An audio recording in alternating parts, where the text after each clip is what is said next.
you work real hard to get there.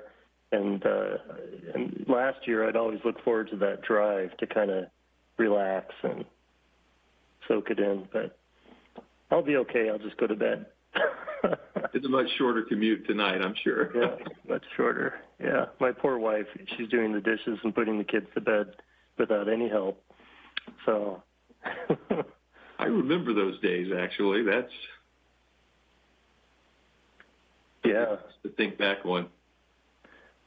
Well, it's I've got a 4-year-old and a 7-year-old, and they couldn't be more different. One's boy, one's girl.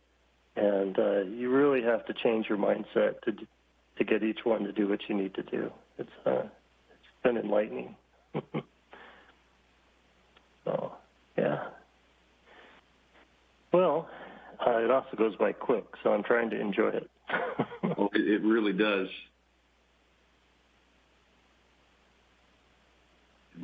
My daughter's 28, my son's 24, and I understand your situation. The differences are absolutely astonishing in every aspect, and it's always been that way. It's amazing. Yeah, that's a similar age difference too. Yeah. Did your kids, did they come back to Brentwood, or are they at least in the same state? Or they did come back. They went to school and came back, and they both live here in town. And so neither of them are married, so I'm hoping that that stays the same after they do, because having family distances from each other is not ideal. You are a lucky dad. Very much so. My parents live in Yakima, Washington, which is on the east side of the state, and I talk to them almost every day. But it's tough. They're a long ways away. It's a long drive, and COVID has been especially challenging with getting any time. Lots of FaceTime on the iPad. So, yeah. And that's helped significantly with our family members that are out of this state and around the world. We have family that live in other countries and things. So it's been interesting. Yeah, my parents are completely tech illiterate, so it forced them to embrace it and learn. And my dad got an iPad, and he learned how to use it, and now I got to get him off it. That's the challenge now. Just so much information there; it's hard to put down.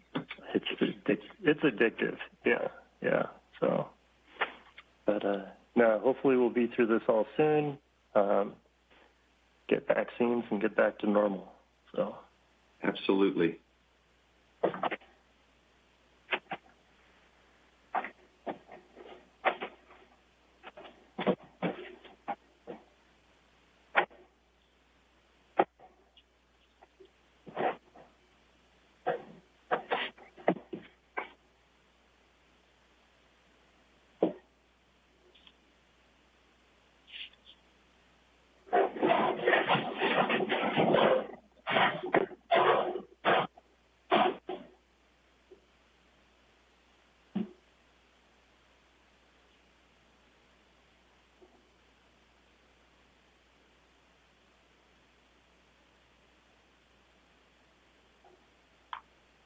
Hey, Joe, can you see me pretty good right there? Is my camera? I see you great. Somebody had mentioned that last night I was a little bit cut off, but I feel like I was in the same position I am now. Do you think it's when my name comes up? Is that what it is? Or no? Well, on my screen, all of the images of everyone are at the bottom of the screen. And so right now, your chin is at the top of the image screen, but I can see you fine. Okay. Yeah, I'm just wondering. I'm not very good at these cameras. I don't like taking pictures. I don't have a lot of practice.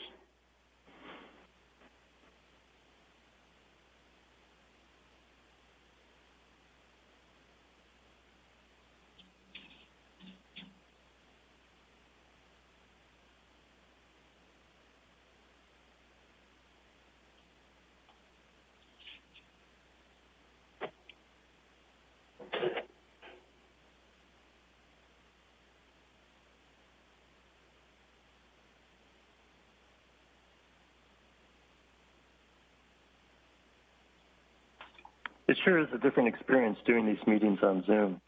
I just clicked through the little arrow and I realized there's like a whole bunch of people here already. It's really different not being able to see everyone's face at the same time. Or maybe you can, and I just don't know where that button is. Or I need a bigger monitor.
Hello, everyone. Good evening.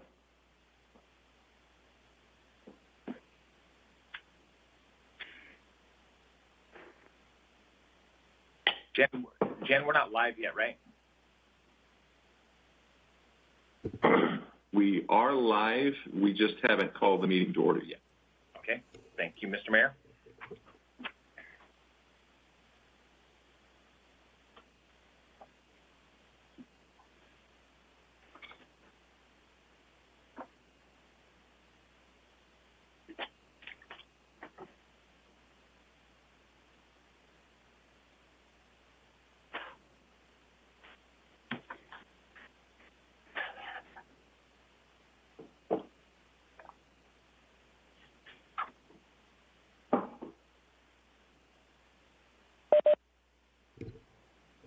Hi, this is Jen. So I see Kevin Feeney is joined as an attendee, but for some reason I can't make him a panelist. Josh, if you're there, can you send Kevin the panelist link? We need to have Karen. We need to have Karen Rary as a panelist as well. She's on the attendee side. Yeah, she just popped up for me. Thank you.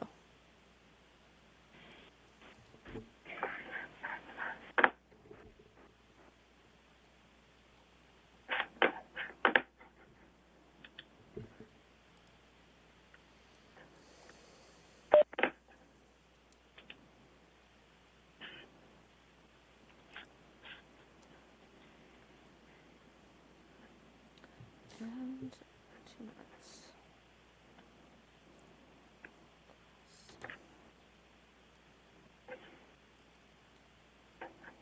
Okay, it looks like I'm able to get video and audio now. Thanks.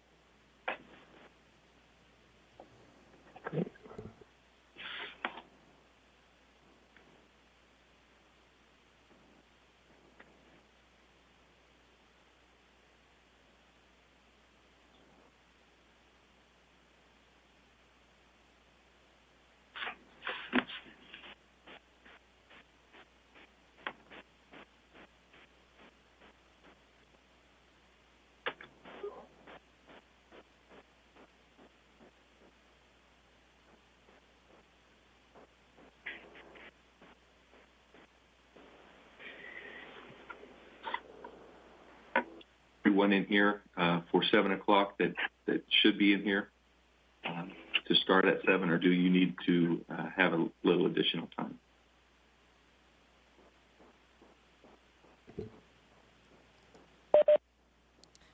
Mayor, it looks like Planning Commissioner Emily Cross is the only person on our list that we were expecting other than Kevin Feeney.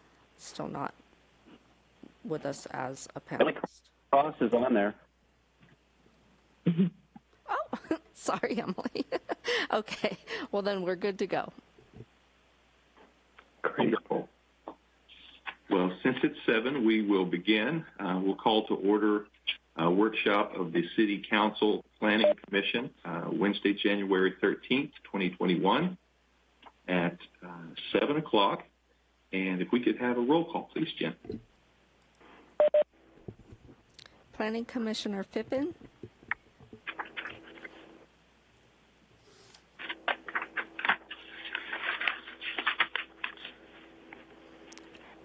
Is Planning Commissioner Phippen with us? Yes. I'm present. Thank you. Planning Commissioner Roberts. Yes, present. Planning Commissioner Ziegler. Present. Planning Vice Chairperson Cross. Present. Planning Chairperson Hankins.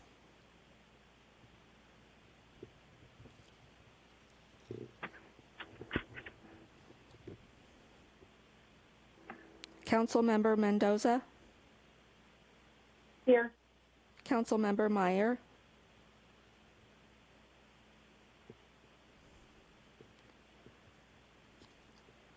Councilmember Rary.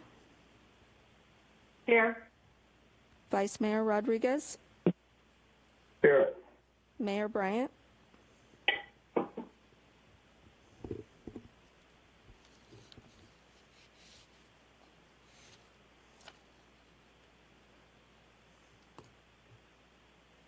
Mayor Bryant, you still there? Here. Okay.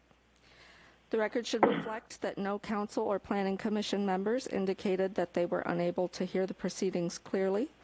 I would like to remind City Council, Planning Commission, staff, and the public to please speak directly into your microphones during the meeting to ensure that everyone can hear what you have to say, and when you are not speaking, please mute your microphone. At this time, if we could join with me in the Pledge of Allegiance, I've been asked to ask commissioners and council to stand if possible, and so I will be standing and we will recite the pledge together. I pledge allegiance to the flag of the United States of America, to the republic which it stands, one nation, under God, indivisible, liberty, and justice for all.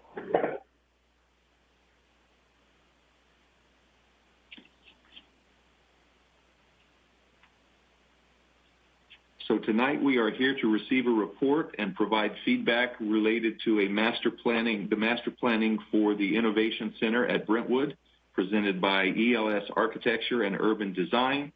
And at this time, I am going to turn the presentation over to Assistant City Manager Karen Sprindall. Thank you, Mr. Mayor and members of the Planning Commission and City Council. Thank you for your time tonight, particularly for the council after following up on a late night last night. This is a workshop. There's no direct decisions to be made by the Planning Commission or the City Council, but we wanted to inform you on the process, the progress and the process for the master planning for the Innovation Center. That area was previously known as PA1. We wanted to come up with a title that was more marketable to attract employers to the area.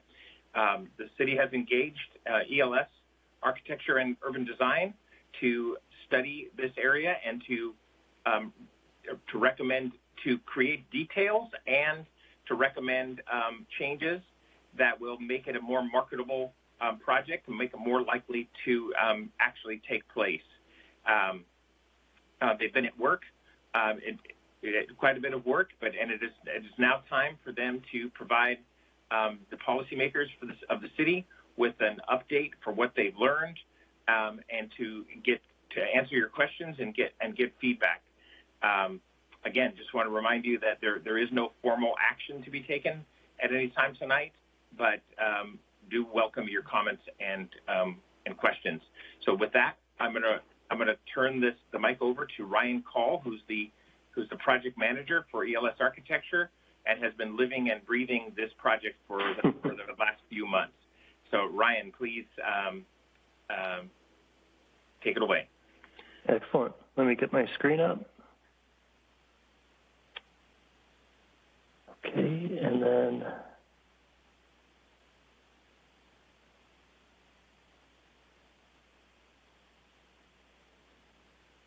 one little second here so I can see all of you again. All right. So, yes, Terrence is exactly right. I've been up to my eyeballs in Brentwood Innovation Center now since August. One of the kind of fun and unique things about ELS is that the urban design department is pretty much me. And I pull in staff as I need them, but pretty much this is the kind of work I love to do, and Brentwood's just been a fabulous project to focus my energy on and my knowledge. And these are also great projects to expand knowledge and discover new things. Every place we work is different and unique. There is not a formula that you apply to Brentwood that's the same that you apply somewhere else. So that's one of the things we look forward to exploring as we do these projects, and this one in particular is very special that way. Our big goal, is to put Brentwood on the office world map. This is a really important concept. Everything that we do in this effort is about elevating the marketability of Brentwood as an office development destination. Currently, if you ask somebody where they might open an office in the East Bay, you would hear a very predictable list: Bishop Ranch, Hacienda Place, Walnut Creek. We want to make sure that Brentwood is on that map and that it's the natural first choice. So we have to figure out how to compete higher than they do, and that's a financial and a lifestyle answer, and we'll get into that as we go into that. But keep that in your mind as you see the presentation tonight, that everything we're doing is about how do we position Brentwood above the competition. The team that we have, ELS, a lot of our work is private sector. I do a lot of master planning for developer clients, and I empathize with their needs to make projects pencil. And it's an especially challenging prospect. The world of development is full of risk. And so we're always looking at how do we reduce risk, make a project more feasible so that the land actually gets developed. BKF is our civil engineer. We've got Kaiser Marston for economics. EMC Planning Group is reviewing the technical side of the general plan, specific plan. Hoffman Strategy Group is a developer consultant. Basically, we want to make sure that they get as excited about this project from a developer perspective as the architects and everyone else. So, and then lastly, we have RSM Design, who will be assisting us in the marketing collateral. Recent projects that we've done, Dublin, downtown Dublin, just nearby on the 680-580 intersection, basically taking two shopping centers and turning it into a mixed-use district. They want to recruit, place-making type development, higher density housing, things like that. Aldrich District in Austin, Texas, we master planned 60 acres there to attract office development. We've been very pleased and very successful with the success of that project. And then recently, Project Elevate in Elk Grove is a vertical mixed-use office housing. So in short, you're not the only folks doing this, and that's another factor that we have to take into consideration is just how intense the competition is out there. But that's why we're here. So the Innovation Center at Brentwood has a website, and if you're not familiar with it, I invite you to spend some more time with it. It's a great resource. I actually use it myself to cover the material that we've produced, and it's really a great resource. We have an overview tab, introduces you to the web page and what it's about, info on the project, updates on upcoming meetings or meetings that we've had, timeline, concepts. That tab is especially important. In the concepts tab, you will be able to find every report from the labor analysis, financial feasibility, to the case study report, to our SWOT, strengths, weaknesses, opportunities, threats analysis. All of those things are there. The feedback is another great tab. Here we've proposed or put out into the world a bunch of questions about why Brentwood.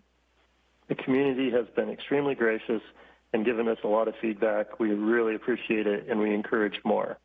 The virtual town halls tab allows you to revisit the town hall discussions that we've had with the community. So the videos are there, but also there you will find the PDFs that we presented. And really important, the show that we're doing tonight, you will have a copy of. We will also post this copy on the website. There is a lot of text. I won't read all the text. I'll try to give you the nuance of the slides in an efficient way, but it's there for you, and it is fun reading. So it's an exciting project. So I broke up tonight's presentation really into 4 big categories. We've got a synopsis on some of our research and analysis. Again, this is a very concise synopsis. There's a lot more material on our website. The second section of our presentation tonight is on the urban design principles, which is from a physical standpoint, how do we make this an exciting place, a place that people want to be? Why, again, answering that question, why Brentwood? The third is the 4 planning concepts themselves. How did we apply the urban design principles and the various perspectives and feedback? That's the embodiment of those ideas is Section 3. Section 4 is where we're looking at feedback, and we're also looking at the financial feasibility or components of our development problem. So as we go through each section, we'll have a discussion at the end for council and planning commission. And then at the very end of our show, we'll open things up for public comment. Research and analysis.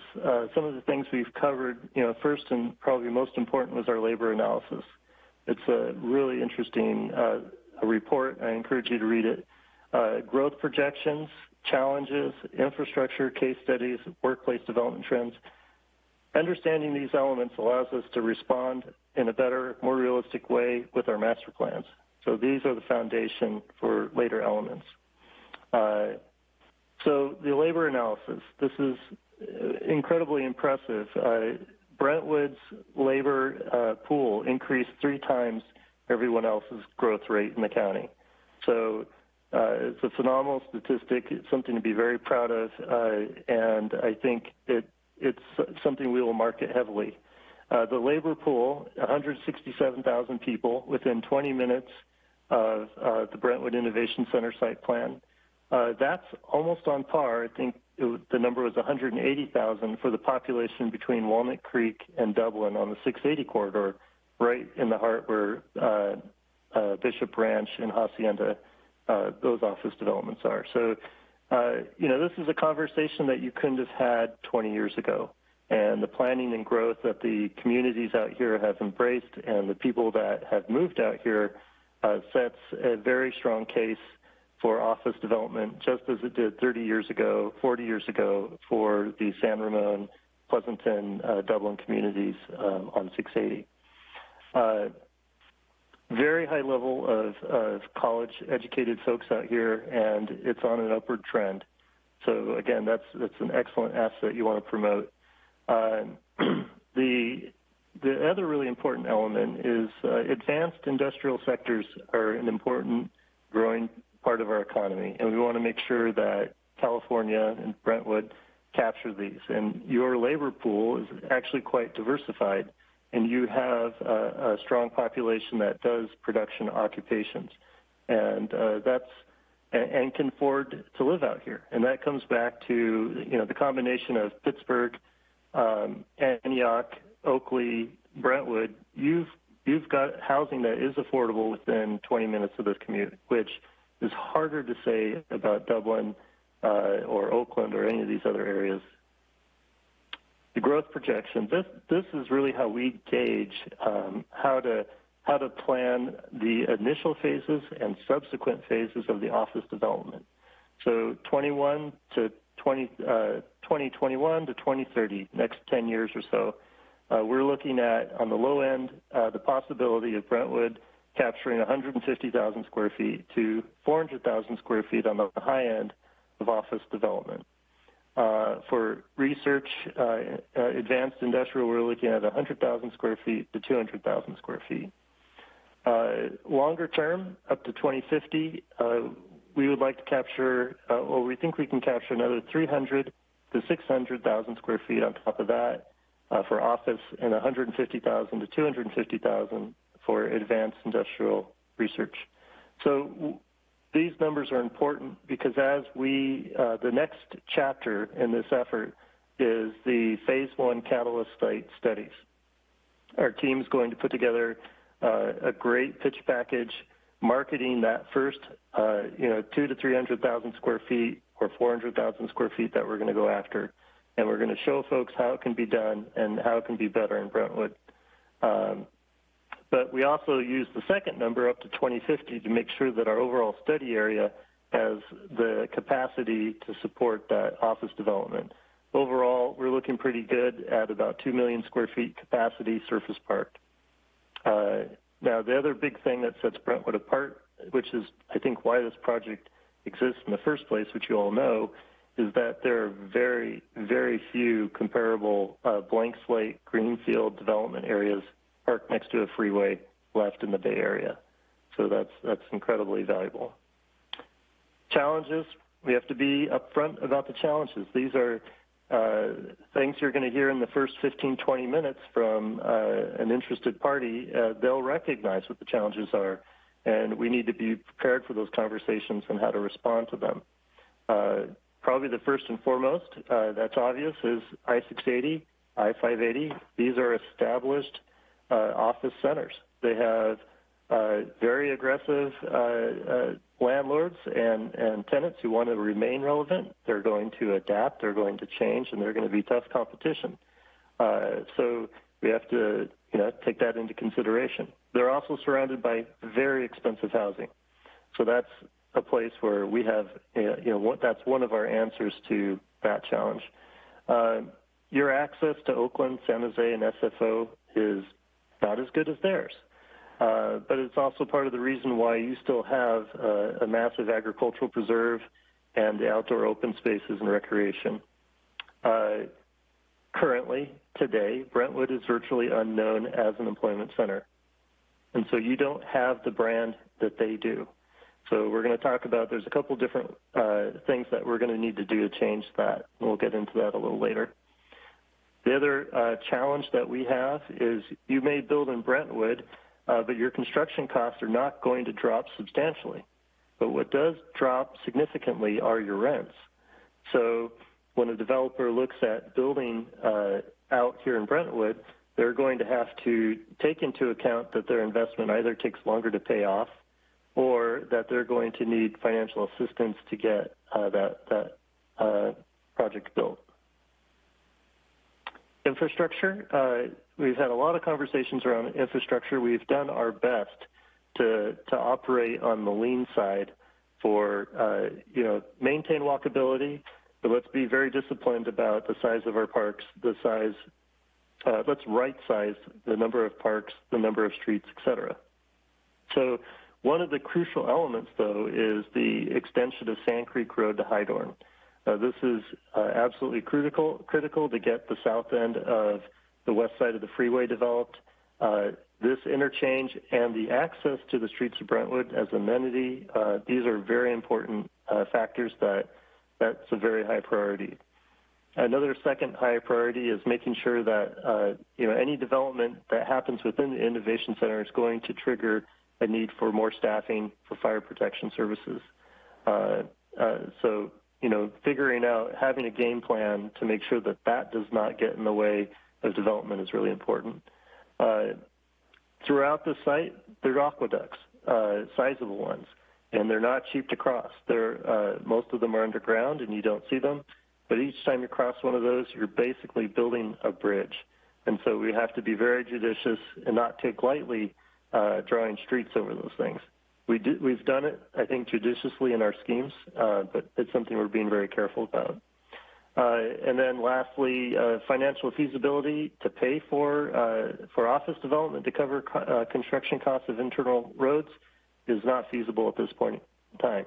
So again, Kevin Feeney with Kaiser Marston has done a conceptual pro forma for the project to understand how the mechanics of this will work, and he can speak to that a little later. Case studies. So Hoffman Strategy Group, they're our developer consultant, and basically we ask them, put yourselves in the shoes of an employer. Where would you shop? And, all over the country, folks are getting quite aggressive about taking California's employers or, cultivating their own. But it's a little of both. So what we did is we looked at some of the rapid high-growth areas in the office sector, and we looked at what their success factors were and how they got there. All of them had a very definite and strong commitment to economic development incentives, and it was clear, and it was part of their marketing. Public-private collaboration was another frequent, not always, but it was another frequent player. Most of these projects actually were master planned 20 years ago, and they were not feasible then, but they were at the right time, the right place, and they were able to have the groundwork in place to capture development now, or in some cases they did it more incrementally over that 20 years, and it's culminated into something pretty substantial. And key to that was flexibility, both in the design of the master planning, but also in the policies regarding density, land use, and design. The branding strategy and business recruitment. The business recruitment is a long-term strategy. This is something that's ongoing. You're building on it. You have a plan for it. You're adapting your plan for it as your competition adapts their plan and as the market forces change. So this is something that all of these places were committed to that, and they employed that investment year after year after year to get where they were. So there's a lot of effort. I don't want to, overpromise. If you don't make the effort, it's going to be really hard to attract the investment. The last one, why Brentwood? Well, I shouldn't say last one, but in this slide, the last one. Why Brentwood? We have to figure this out from two large perspectives. One is financial. They want to know what's it going to cost to get out of the ground. What are my overall costs at the end of the day to get my building up, to get my folks working in this Brentwood location? And then the second part of this is, why would my folks stay in Brentwood, or how would I attract new workers to Brentwood?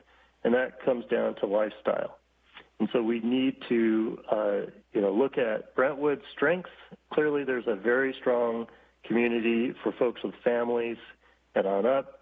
But what is it that's missing? And it's what we think is missing, and what a lot of these other places also faced, is how do you attract young people to your destination? So workplace trends. It's interesting, if you look at Bay Meadows on the peninsula, Bay Meadows 2 in San Mateo, our project Miller in Austin, Texas, the redevelopment of the former airport, Springwoods Village in Houston, all of these places are selling a concept of a better way of life. Folks have more choice now. It used to be that almost every single office building was in an island of parking and, maybe a slightly newer architecture, but pretty much the same thing day in and day out. And to set themselves apart, office development took a turn. And they decided that if we create unique, one-of-a-kind, compelling, clean, lovely places, then we can sell that. And that becomes it goes beyond just what the latest trend is in buildings or amenities inside a building. It goes to, here's a unique way of life, a high-quality way of life, a strong sense of place that we do better than anyone else. So that's one of the big master plan factors that we want to employ into our project. The other, practical concern is, do you have access to a variety of housing? Miller did this extremely intentionally. The 750-acre development has housing from studio apartments all the way up to executive mansions, all within the 750 acres. And it was intentionally extremely diverse in its offerings. They have, a combination of affordable low-income housing as well. So, their aim was to create a complete community. And then layered into that were distributed public amenities such as parks, bike lanes, lots of protected bike lanes, things that just, they're doing life better, which is how they have been able to secure Texas Mutual's headquarters relocated there, and then Austin Energy and several other folks. A couple million square feet of office is going into Miller, and about half of it's built. One more thing. The hub and spoke, digital mobility is expanding hub and spoke. And what hub and spoke is, if you imagine, rents in a downtown core like Oakland or San Francisco are very high. It's a prominent address. There's all kinds of reasons for companies to have that address. But do their employees all need to stack up in that extremely high rent? And the answer is no. Can they have better employee retention by giving those people opportunities to buy homes, build equity, and live their life? Yes. So the concept of hub and spoke has taken on a new life where with digital mobility, basically virtual conference rooms, different things like that, are setting up this opportunity for satellite offices to establish themselves in locations where housing is more appropriately priced for their labor force and attractive, and also, where you don't have to drive 2 or 3 hours to enjoy outdoor recreation.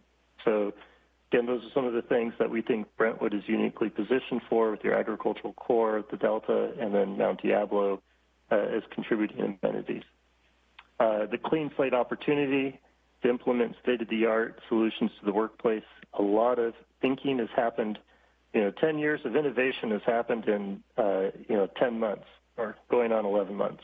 And essentially, they're figuring out how to get people back in the workplace environment. Now, not all sectors need to go back into the workforce, but there's a lot of sectors where collaboration is an essential component of innovation. And so it's essential that they get folks physically back together in a space, but it needs to be healthy, it needs to be safe, and again, this comes back to you want to work someplace where you can thrive.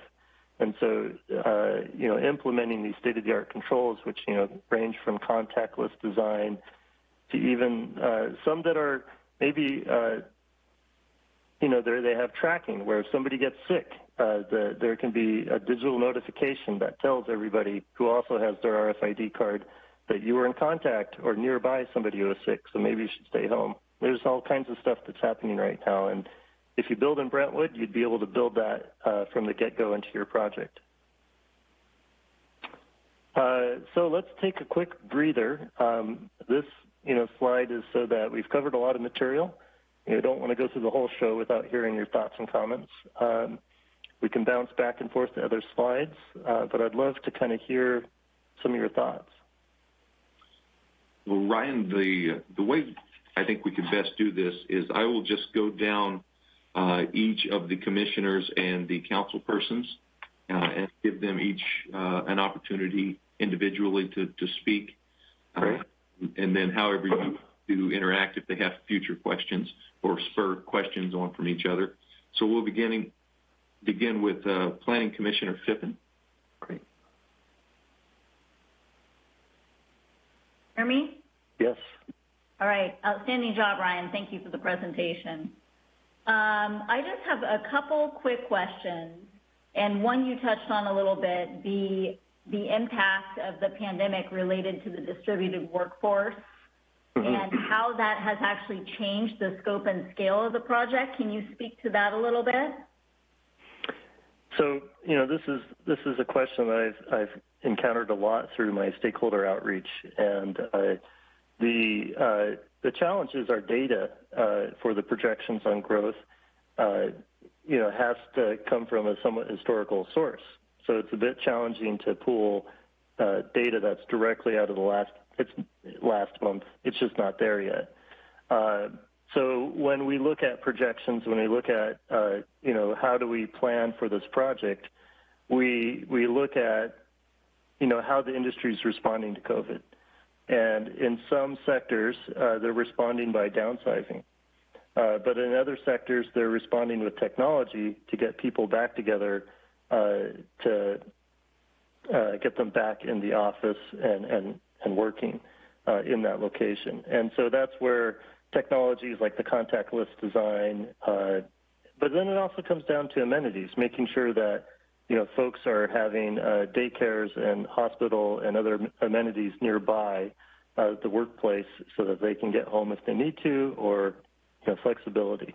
The other really interesting thing that we discovered through this research is that with the advances in the digital kind of collaboration, they can schedule people so that people work more in shifts. And, an office building can be used throughout the day a little longer by bringing people in at different hours. And so it requires actually a more sanitary, a more open plan office environment, which was kind of the opposite of initially we thought everybody would be going into kind of cubicles to get more space away from people. So there is a lot of evolution happening as we speak. Okay, thank you. Yes, and I appreciate the amenities and the focus on health and wellness. I think that is such, my understanding in development throughout the country right now, is a key factor. And then you kind of segued into the technology. We have a pretty significant fiber backbone here, which has been a big part of our infrastructure.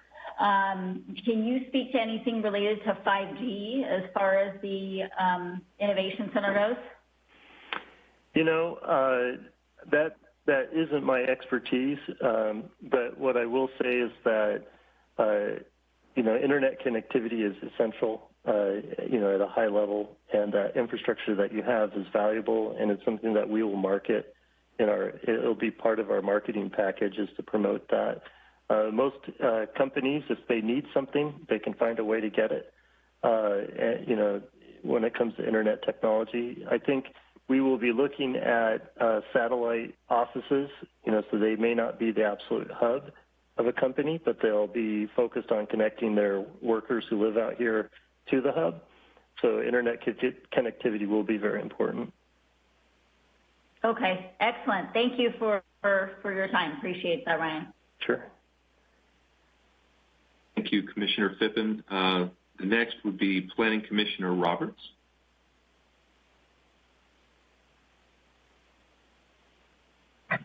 I just have a few questions. Question and maybe you can elaborate on a second thought. My first question is, you mentioned something about production occupation. Can you elaborate a little bit about what that is exactly? Actually, Kevin Feeney, who did our labor analysis, would probably be the best person to answer that question. Kevin? Yes, these would be occupations directly involved in manufacturing processes. Instead of office or administrative roles or engineering roles, these occupations are actually producing hard goods. Okay. I'll come back to, I've got to process that. Okay, and you mentioned something just now that it's certainly a concern of mine, and that is 5G. So in this plan, are you advocating placing towers in Brentwood? No, that has not been on our radar. And that level of detail, that's a good question, and that's something that we can try and look into, but it was not anticipated that we were adding any cell towers. Okay, all right then. I really appreciate that. That's all I have to know. Thank you. Sure. Commissioner Roberts, the next would be Planning Commissioner Ziegler. Sure. Thank you very much for the presentation so far. So a couple of things. I sat on the committee for the 18 months and looking at this project, and one thing that was brought up and discussed, and I'm curious what your thoughts are, is we know that this gets down to the base of the bare land itself. We know that there's multiple property owners that are out in that direction, and all the lots and owners own different segments, so there's not just straight parcels and such. In your research or in your analysis, have you been able to, or will you be making recommendations on how to address that? And what I mean by that is everybody's going to, every property owner wants their own special deal, and just go to a developer and say, hey, here's a great piece of land that you can provide your footprint, but we've got to negotiate now with 4 different property owners. What's the solution to that? Is there a way to, come up with like a memorandum of understanding between property owners, or, what's the solution there? Is that something that you've contemplated or come up with, or will be trying to address? Because without the land, we can't go anywhere. And if we can't get all the owners on the same page, we're going to be stifled. So that's the one question. The second one, you talked about, and totally understandable, the proximity to airports. And the one thing that we potentially have, and I'm curious if there's been any discussion or, ability to gain access to additional information on the Byron Airport and that potential expansion. We've heard about, there's been talks, understanding the owner absolutely wants to expand the runway because they understand what the dollars that could bring them, individually and this region. So those are my 2 biggest questions right now, and if you could address either one, or if you've thought about either one of those. Yeah, well, the fractured property ownership is, a substantial reality to deal with. The important thing to remember is our study area is almost the size of downtown Walnut Creek. So for the fractured property ownership, we're actually, some of the parcels are quite substantial, and plenty, a very, pretty clean parcel to develop for a single purchase. So I think if we were in an area where your property was fractured, maybe every 1,000 feet, we would have a more substantial challenge. But the parcels are actually quite large that are under the Nunn ownership. The Stonebarger parcel and the Majora parcels are all large, very large parcels that, when you're looking at the potential, first phase of office, that we should be very, able to do that within one of those parcels, or 2 of those parcels, but they wouldn't necessarily have to connect together. There is a portion of the site where the Majora and the Stonebarger parcel come together, and from a master planning perspective, we're looking at locating a road there so that they have flexibility to develop independent of those deals with the landowners. But what's, I think, most important about your question and comment is that, and I'll get to this a little later in the show, is we have to make this work for the landowner. We have to make it work for the developer. We have to make it work for the employer that's going to be aimed at going in, and it has to work for the community.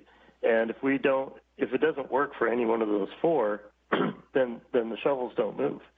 And so that's something where we're going to try and solve as much of that as we can. and then look at a collection of different incentive strategies that the city may or may not employ to help smooth that friction. Now, Ryan, I can address the Byron Airport question. Sure. This is Terrence. We are working with the county to try to encourage them to improve and develop Byron Airport. They are aiming, really in the next 20 years at a freight facility. So there's really no plan in the next 20 years to add commercial air traffic that the employers are really looking for. However, we certainly will continue working with the county to try to help them get that freight operation going and to be able to leverage that for our community. Great.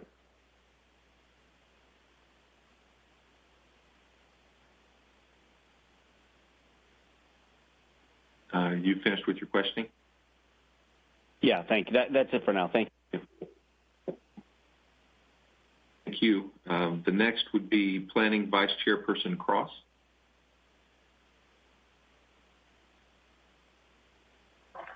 First, I want to say, Ryan, that was a really great presentation. You answered a lot of the questions that I had going into this. Commissioner Ziegler just asked one of my big questions, which had to do with how land was decided. So thank you for that answer. Some of the things that I'm hearing, I'm really optimistic and excited about. I mean, we have a very educated workforce out here. We have a very diverse workforce. And so this really answers to a lot of what people struggle with who live in the community presently. I think one of the questions that I do have is hearing a lot from the community, even over the last 6 months, the last 12 months, is a stop for development and the desire to not have more movement coming out here. And I've lived in Brentwood for many, many years, well over 30 years at this point. And so, I've seen a lot of the growth, and a lot of what I hear the community saying is we want it to be small and intimate in this cozy little community with hometown Halloween and parades. We all know Brentwood needs this growth. We know it needs the jobs. We know we need well-paying, high-paying jobs for highly educated community members. So what kind of solution or plan is in place to really help educate the community on the value something like this is going to bring? I just have this concern that there's going to be a big pushback, and not from the land getting divided or not from employers not wanting to come out here, but from the people that live here today. Yeah, I think, I guess in a very pragmatic way, the one big resource has been our public outreach. So through our 2 town halls, which were well attended, and then also our co-urbanized website, which is, an effort to be as transparent absolutely transparent as possible about what we're trying to achieve. Those are 2 elements that help. It gives people a place to learn about the project. It gives people a place to contribute their thinking on the project. The other thing that we've discovered is that, in all likelihood, we're looking at densities that are 2 to 3 stories in height.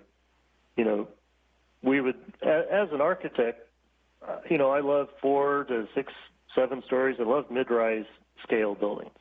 But financially, we've found that may be very hard to support because they come with, construction costs and different things that the rents don't quite cover in the Brentwood area.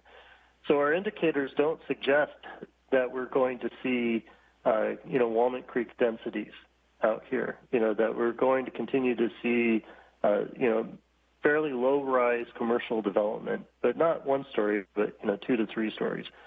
I think, when it comes to fears about development, the important thing to remember is that the timeline for this project is long. So, Hacienda, Bishop Ranch, these other projects, components of them developed quickly, but as a whole, they took quite a while to emerge. And so there will be time for the community to react, to reassess how things are going as this incrementally comes online. So I think there's certainly, with the Highway 4 access, Lone Tree, Sand Creek Road, you have some great infrastructure in place, and you have access to the site that doesn't take you through to downtown, or it doesn't take you through the sleepy residential neighborhoods. People are getting onto those arterials and they're getting to the site. But it will evolve over quite a period of time, so it will be able to be reassessed and checked. But so far, in relation to the specific plan that was done a couple of years ago, our economic analysis is suggesting that the densities are not as intense as what we saw in that planning exercise. Wonderful. Thank you so much. I think for now that is a great answer. I appreciate you going in depth with it. And I guess for one other quick question, based on kind of like these COVID restrictions, I know they're not, well, I don't know anything. Hopefully they don't last forever, but is there a plan B if we really do continue on this trend where people aren't going into office spaces and people are more working from home and staying separated, or are we just not there thinking that that's necessary yet? There are different schools of thought, and, a part of our effort is to lay those on the table for you. Clearly there's folks that I've talked to through this outreach process that said, look, my own office went completely virtual. We don't need an office space. So certainly that is out there. We are hearing that. And we know that some of the office markets are hurting right now. But what we're also hearing is that, and this is evident really in the last 10 years of office development, is that human interaction and collaboration, if it's done well and people love going to work and they're happier, then you get a better work product. You get an edge over your competition. And if there's one thing that our country seems to be really good at, is creativity. And so the design of office environments and the science of supporting innovation and productivity is something that I think is much easier done in a collaborative physical environment than it is through a bunch of technology that frankly WebEx crashes sometimes, Zoom crashes sometimes. My kids are running around my desk all day. I want to get back to the office. So I think there's some realities that will prevail. I certainly believe that. But I do think that in some sectors, they will go in, save money, stay home. So, yeah. Sure. Thank you. Okay. Thank you, Vice Chairperson Ross. The next speaker would be Planning Chairperson Hankins. Great, thank you. You talked a little bit on infrastructure, and to meet your projections for the square footage that you projected for 2030, what is the timeline you see for the city to provide adequate infrastructure, such as the Sand Creek Hydorn connection, our emergency services, before companies actually consider building here? Well, sooner is better than later. It's one of these things. What we want to do is make sure that there are as few hurdles as possible. We want to remove any kind of friction to development.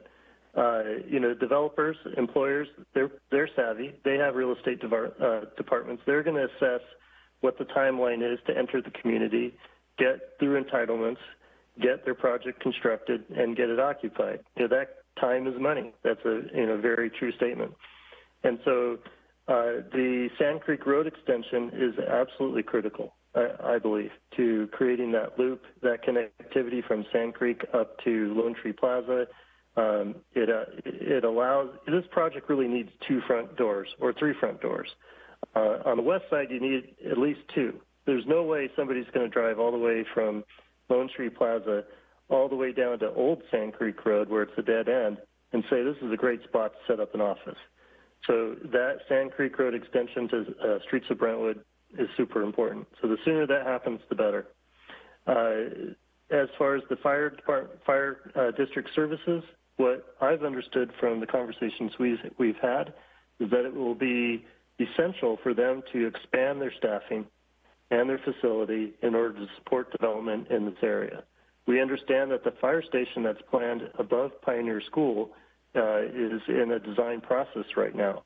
So getting that built, and it's intended to serve this district, getting that built is an important aspect. The other thing that we've learned is that building heights currently are really limited to 1 to 2 stories unless they can acquire the right aerial equipment and ladder trucks. So, if we can check those boxes in a reasonable timeline, then you don't have to have that conversation with the fish you're trying to catch about their calendar gets held up because the city has to do X, Y, and Z. So it's a great question, and I think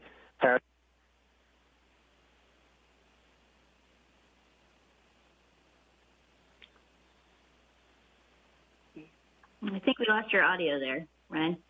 Ryan.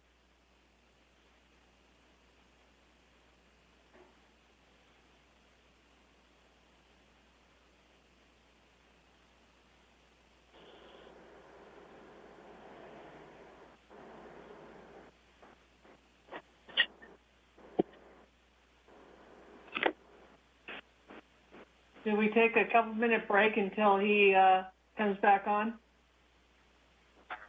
Why don't we do that? Why don't we take 2 or 3 minutes until he's able to get back on, and we'll reconvene at that point, if that's okay with everyone. Good for me. Okay. Well, we'll reconvene in 3 minutes, let's say, or whenever he's back.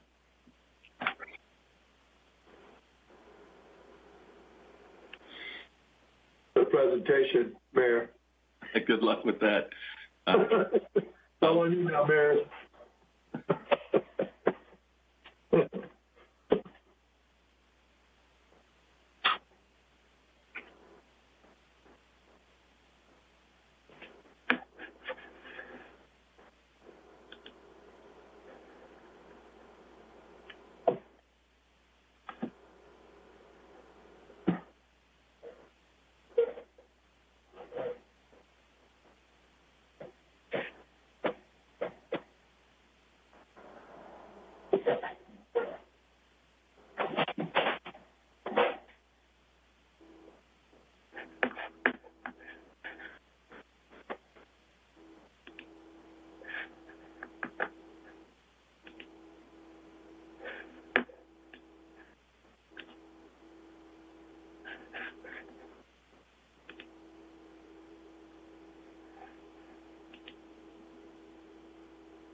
Terrence, I think he's trying to get a hold of you.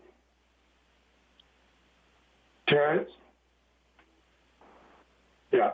I heard you.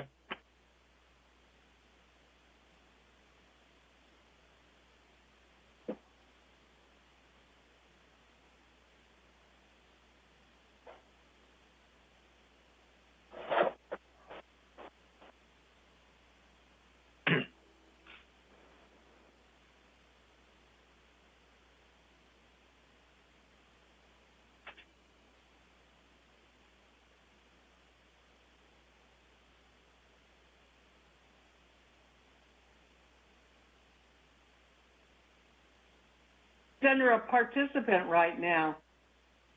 Is he?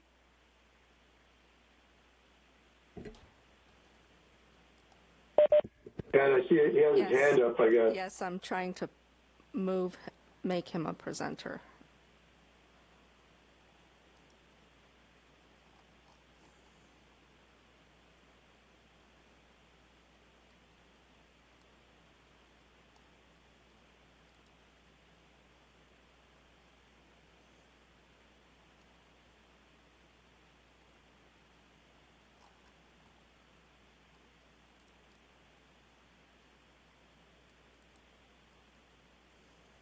Can folks hear me?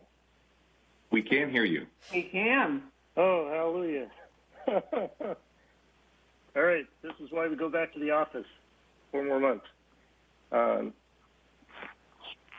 is a mystery to me. I don't know why my headphones just stopped working. So sorry about that. Okay.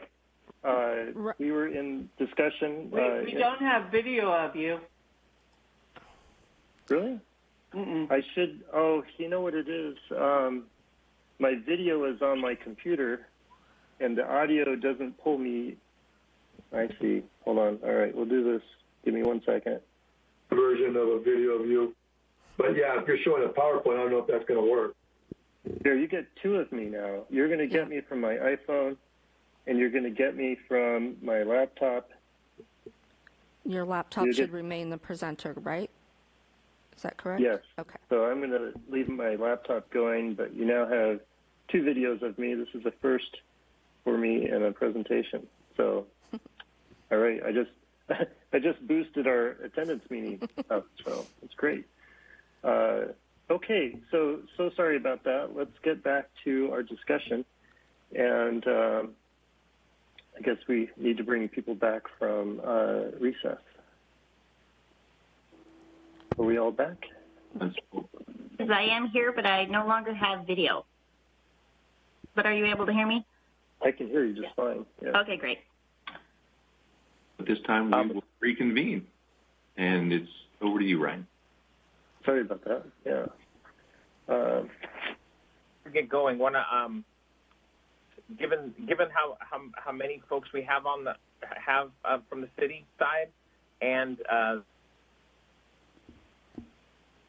if the questions are parts of your presentation that are coming up, you might want to just skip over them until that point and try to move a little more quickly through the questions. Thank you. Okay, sounds good. Yeah, this is section 1. We have 3 more sections to go, but granted, section 1 and 2 are the big ones. So, okay. Planning Commissioner Hankins, I think we were with you. Do you mind repeating your question? Sure did. As far as, what the timeline was for the city to provide adequate the infrastructure needed. So I think you've covered my questions as far as at this point. Thank you. Excellent. Thank you. And to the council, Councilmember Mendoza. Hi, Ryan. Nice to see you again. I have a question about the first phase, which says it's 150,000 to 400,000 square feet. How many warm bodies do you usually have per square foot? Oh, well, it can vary quite a bit. That calculation I have not done, but I could get you a range. Let me follow up with that and get you a range. I just want, on a daily basis, how many more people will be on that, in that area, And then my other question is, we are already seeing a lot of traffic on that Highway 4 bypass. It gets backed up a ton, and that's always been one of my concerns. In your infrastructure, I don't see anything about widening Highway 4 bypass. So has anyone talked about that at all? Because right now, coming off Sand Creek, you are backed up, sometimes all the way to Lone Tree, and then going to Balfour, you'll be backed up as well. Yeah, I mean, I think our understanding is, well, so far nothing has been suggested to expand Highway 4 in our study. Our study has been built around the specific plan effort where, we looked at, or the specific plan looked at capacities for the site and, estimated how much office, residential, various uses that the site could accommodate. And, we are working below that envelope on all of our estimations for development in this area. One strength factor that you have is that Brentwood is largely counter-commute. And then by having your jobs, the theory is by having jobs in the Highway 4 community that there's less people getting on the road to going to San Jose or Santa Clara or Tri-Valley or Walnut Creek, et cetera, in the morning, that you're keeping those drivers local. The other interesting development in office is that people don't want to spend an hour and a half on the freeway. And so with a lot of the advances that we're seeing in the digital and scheduling and kind of being able to organize people's schedules beyond the 9 to 5 work hours, that companies are, employing shift strategies so that people can commute during lower traffic hours and get there faster. So will there be more traffic than you have today? There is a very low intensity today with the agricultural uses. So yes, there will be. But the primary aim here is to keep those people from driving to Walnut Creek or other outside locations and having them just, drive within Brentwood or a short commute from Pittsburgh, Antioch. Yeah. I just don't want to downplay the traffic that we have today. I mean, we just last night were looking at some reports from a regional road agency, and our Brentwood intersections were C's, D's, and E's in one case. So it is pretty bad out here. So I just don't know how you incorporate that in there. And so that's something to think about. The other thing, and I'm not sure if this is the time to ask because I think you're doing different sections, I mentioned it before, and I still have the concern about the BART parking on the east side, if that's the design you go with. I had my orientation with the police chief, and crime around transit areas is an issue. And, those homes are not that far in that design from that BART parking. So I would like some studies around that as well. I wouldn't want to increase crime for any of our residents over on that side. Great. And that's it. Yeah. Thank you. Okay. Thank you. Thank you, Councilperson Mendoza. Now, Councilmember Muller. Thank you, Ryan. I actually have had 3 of my questions answered already, so in the interest of keeping things moving and trying to get out before midnight, we were out till midnight last night, so I'm not going to ask those questions again, but I did want to mention, I've been to Bishop Ranch, I've attended events there. I don't feel that that's a good fit for Brentwood. It's too big city sprawl. It doesn't have the charm that Brentwood residents, as Commissioner Cross was talking about. They really like that charm. They like that agricultural legacy that our town has. And I want to know if you're going to be able to incorporate some design or some a little bit more of the landscaping, the open space that are going to help us to keep our charm and to keep residents understanding that this is designed with them and our historical, our town in mind, and not to try and turn us into San Ramon, but to still retain who we are as a city. And I just wanted to mention, too, I definitely have concerns about the traffic. I have concerns about a BART stop if we end up with homeless encampments, which oftentimes happen near BART stops. And then my last thing is the growth projections. You mentioned from 21 to 2030, to 2030 to 2050. I didn't write down the exact numbers on there, but the amount of business that you were talking about coming in between those, like the comparison of the two time frames was such a huge difference, and I'm wondering how you project that and what that would actually look like. Great. Well, Kevin Feeney, I'll let him answer that last question. The character, the planning, the non-San Ramon, we definitely want this to be non-Bishop Ranch. I mean, I think one of the kind of drags of Bishop Ranch is that it's not inviting. And, interesting, like prior to the shopping center they built, I can't imagine a single person saying, hey, kids, let's go to Bishop Ranch today. It just, I don't know if I was working there that I would be driving in with a smile on my face. It is a very corporate environment. And, very few folks are promoting in recent office development. It's interesting. Retail had to learn some of these same really hard lessons. In the 1980s, most shopping malls were really utilitarian. And they were losing customers to the folks that decided they could do it better. And they do it better, by, taking into account the lifestyle experience. What is the human experience that you're going to get when you step onto this site, when you go to work in the morning, et cetera? And the folks that put that first, get preference. And so, what we intend to do in Brentwood is the lifestyle component is almost a leading component in how we entice and attract employers here, because they know that their employee recruitment and retention depends critically on the quality of the sense of place. And so you're going to have an easier time in competing with other folks if you can present a much more compelling sense of place, which we'll get into in the next couple sections. Kevin, do you want to jump on the last question she had? Sure. So for the projections of potential demand for commercial square footage are really driven by regional employment, and then we look at what Brentwood's potential share would be, and the lower end of each of those ranges is pretty close to a long-term historical average for Brentwood's share of demand.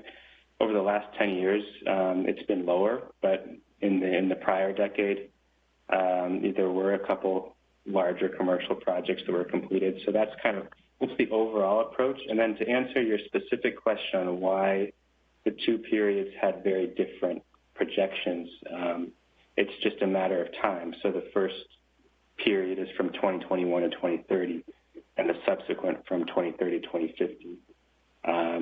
And so the subsequent period covers 20 years, so the demand that we're showing is roughly double the first 10 years.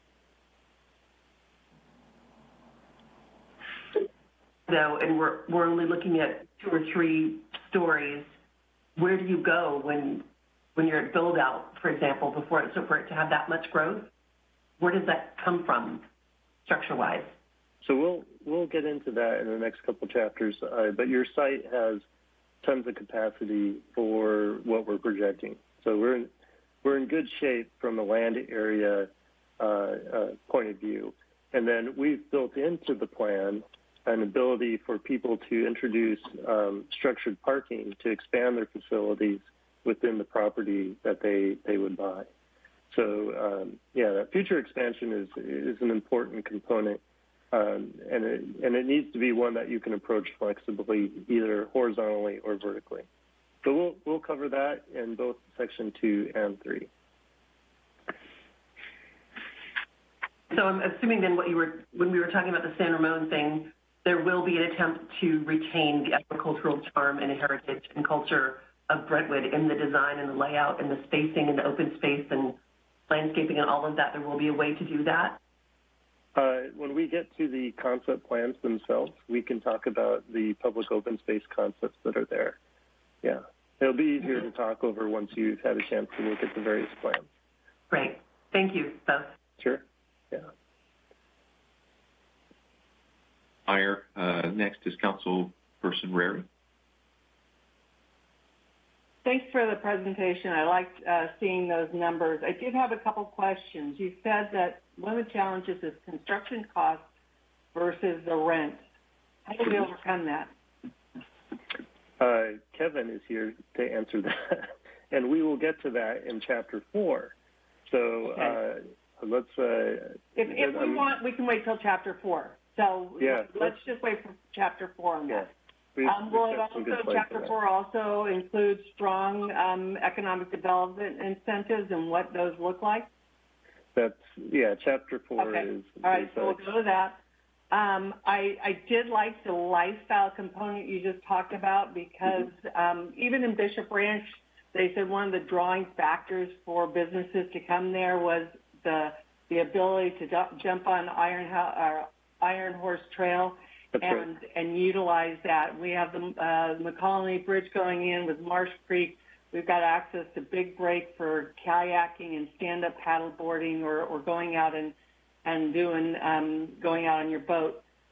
Also, all the mountains and parks. We've got so many regional parks that are in close distance. So I think that with employers being big on health these days and trying to make sure that their employees are healthy and happy and can recreate close to work is very important to them.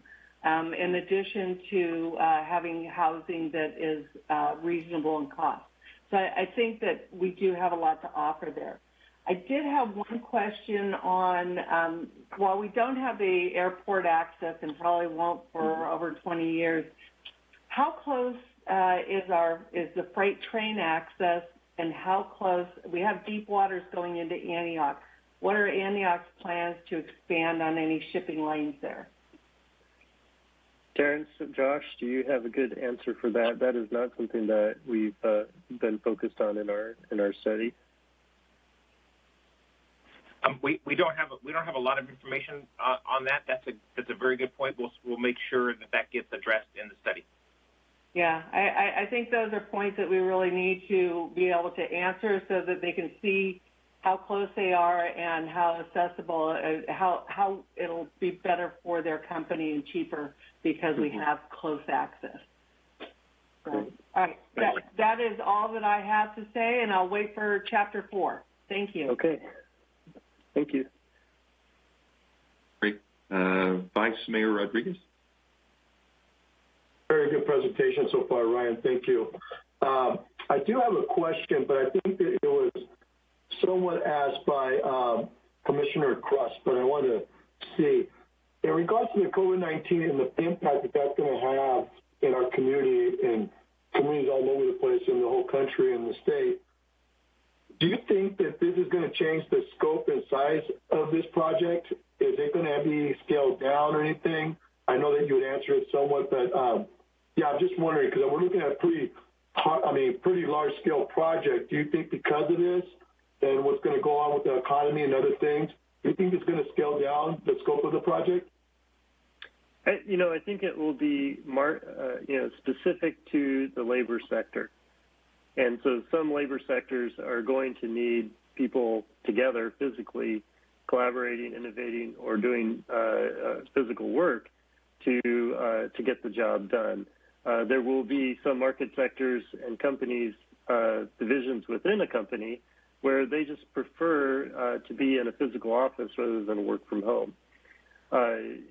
Certainly the site, I think the important thing to remember is that this area is substantial in size and scale, and that, it could take 20 to 30 years to build out. And so there will be time for the city to reassess, to adapt, to evolve their thinking based on how this thing plays out. Really what we're doing right now, since we're really at the very beginning of this, is we're giving people a reason to consider Brentwood. And currently right now there is not planning or a kind of visualization in place for them to imagine their companies here. So that's what we'll be doing initially. Yeah. Okay. Yeah, because it'd be sad if we did this large project and then we got empty spaces in there. with nobody using them, right?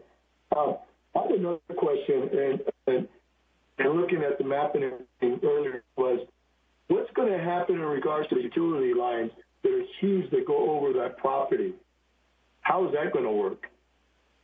Well, that is an important consideration, in the design. And, fortunately, there is one parcel that's really impacted, of course, and that's the one that's just south of your Home Depot.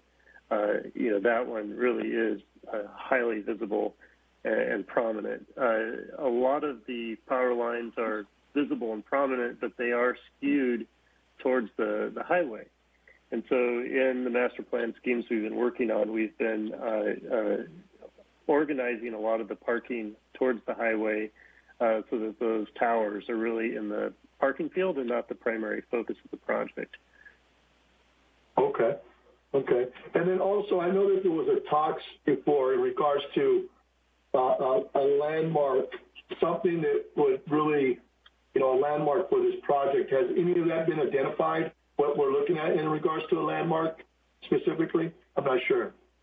Well, it's, at this stage in the development, what we're trying, or in the master plans, what we're trying to, the answer is no.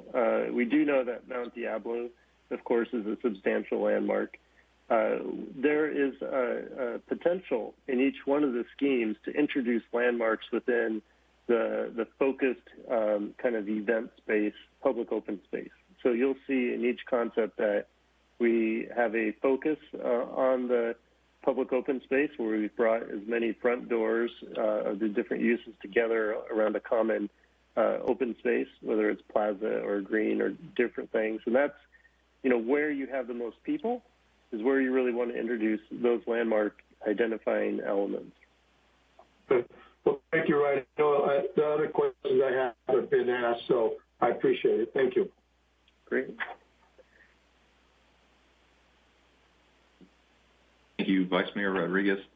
Ryan, I don't have a lot more questions that haven't already been touched on or discussed, and I'm sure that many of the ones I still have will be answered in the next chapters, so I'm fine if we just move forward. Excellent.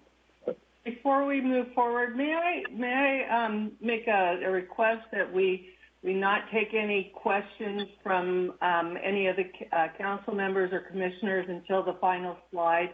This will help move us along, and we may get some of our questions answered through those other slides. Okay with that? I can cruise through this thing. Take notes. We can jump back if you'd like. The next two chapters are all quite related. Maybe what I'll do is the following two chapters, which have to do with urban design principles and the concept plans themselves. Let's bunch those two together, take a break, answer some questions, and then the last chapter, which is really focused on private and public stakeholder input and financial conceptual analysis. Let's do a separate Q&A for that. Is that okay? Everyone else is okay with that? Okay. All right. Let's go. All right. So planning focus. This is the world that I live in a lot. And basically what we want to look at in every planning project is which, principles of urban design can we apply for the product type we're going after, i.e. office or, workplace development. And then how can we create vibrant, attractive public open spaces and plans where, say an office development comes to town and they only need to build one building. Oh, no. And so how do we fit that one piece into the bigger picture? So in our master planning and urban design, we like to lay out a plan where multiple players can come to town, set up, but it's the whole, not the parts, that make the impact. So we'll be going through that in these two chapters. Urban design principles have to do with how you organize the buildings and the streets and things to really deliver an impactful sense of place. The subtext underneath that is, I just got a comment that said, is my screen not shared? Hold on. Screen isn't sharing. Okay, let me share it. I didn't realize that had turned off. Okay, is that on screen? Excellent. All right. So the subtext behind all the urban design principles, and that's why we have Kevin and Hoffman Strategy Group, is, are they feasible? And that comes down to block size and, the things that the developer will look at to make sure that they can get their parking, their building program, their service, their visibility, all those things checked. So, master plan vision goals: bring jobs to Brentwood, raise the profile, and attract development that creates revenue streams and places to work within your city. Essential criteria are basically, these are ingredients that we have to embed into every master plan option in order to deliver, a good layout or plan. Within the master plan options, the considerations that we are taking into account, that we are weighing and balancing, are landowner considerations, what works or won't work for a landowner, community considerations, developer considerations, and employer considerations. And so we need this plan to be attractive to all four groups. And that gets back to a lot of your comments in the previous Q&A on, is this Brentwood, et cetera, these things that we need to be cognizant to find success. This thing has to resonate with all the parties involved. The site, just a very general context, the site, of course, is a great location. It's on Highway 4. It's largely undeveloped. It's next to two very significant retail districts, which are great amenities for prospective employers. The streets of Brentwood, Lone Tree Plaza, Flatton Ranch, these are conveniences that will resonate well with prospective developers and employers. You're close to downtown Brentwood, but it is going to be a different district. But I think you can do that without impacting your downtown. When we look at any master plan, it's the connections into the city that are really important. Each one of those connections basically brings closer the amenity of housing or retail, if it's streets of Brentwood, or various things that your town offers. It makes it easy to access and convenient to the site that we're trying to get people to build. So we take very seriously the meaning of connections like Hydorn, Sand Creek Road, Empire Avenue, Amber Lane. All of these help enrich the quality of the experiences on the site. And then also they provide a way to activate or bring activity into the project. So we want this project to feel as integral to Brentwood as possible. One important thing is the traffic speeds that we're looking at within the site. We really want to keep at a pedestrian-friendly speed. So 25 miles an hour traveling within the site. These are not arterials. They're not envisioned as arterials. These are envisioned as very, complete streets that are pedestrian bike friendly. Brentwood has some great resources to pull from. The agricultural heritage is really important. The natural resources such as trails along Sand Creek, views of Mount Diablo, access to your agricultural history. If we can, preserve some of the artifacts that are within the study area that tell that story about history, it's really important. And then, of course, Highway 4. There are a lot of folks in the commercial world who would love to have freeway access, but it's unattainable. Either rents are too high in those districts or the land is simply occupied. You have that opportunity here. And fortunately, you have it on both sides of the freeway. So in a sense, it's kind of a visual main street for exposure. So we definitely want to connect to that. The future E-BART station, this is something that's very interesting. We'll get into it later. A lot of that traffic will be leaving Brentwood. So but at the same time, employers love to sell access to transit. So we'll be talking about that in our section 4. What can we learn from Brentwood? There's some good things. And I mentioned this earlier. One of the things that I loved about your downtown is that many of the streets that course through it then course through the rest of your city. And so in a way, this is one part of Brentwood that you're not driving around, you're driving right through. It's welcome, it's inviting, and I think it has, a feeling of mutual ownership amongst the community. We want to translate this principle to the Innovation Center so that, it's not just something that you look at from a distance or drive around, but it's something that you want to be part of, that you want to take your family through or spend time at, whether you work there or not. And that's an essential element to activating streets and public spaces beyond the workday. This is really important. Throughout the United States, you see all kinds of different patterns for blocks. And you'll be in a city, and a city such as Portland, for instance, which has some of the smallest blocks, 200 by 200. It's really, it's really unique that way. It is one of the most walkable cities. It's also one of the most difficult cities to build anything because nothing fits on the blocks. So let's look at downtown Brentwood. The blocks are actually pretty good size. They're 400 by 320. It is possible to integrate a lot of different kind of building uses in that fabric. However, when you're building in a suburban environment and traffic, cars, parking are important elements, we look to slightly larger blocks. So at our project that we master planned in Austin, Texas, we went to a 330 by 600 dimension, which is adequate for structured parking. It accommodates both structured parking or surface parking solutions. It's walkable, but it's not so small that you can't have multiple users on one block. We don't want this just to be one tenant per block.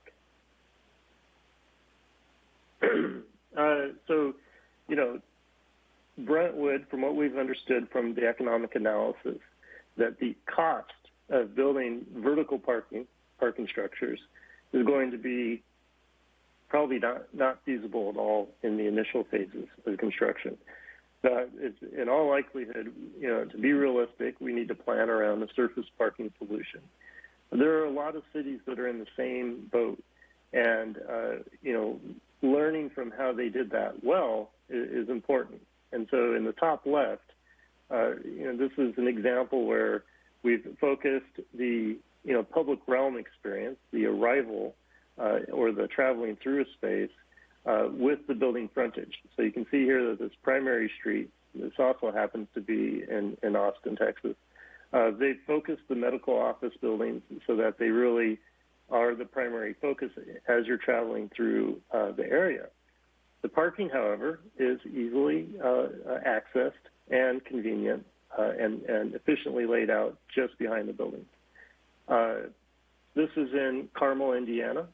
A similar situation. They have a great critical mass of offices and apartment buildings and different things.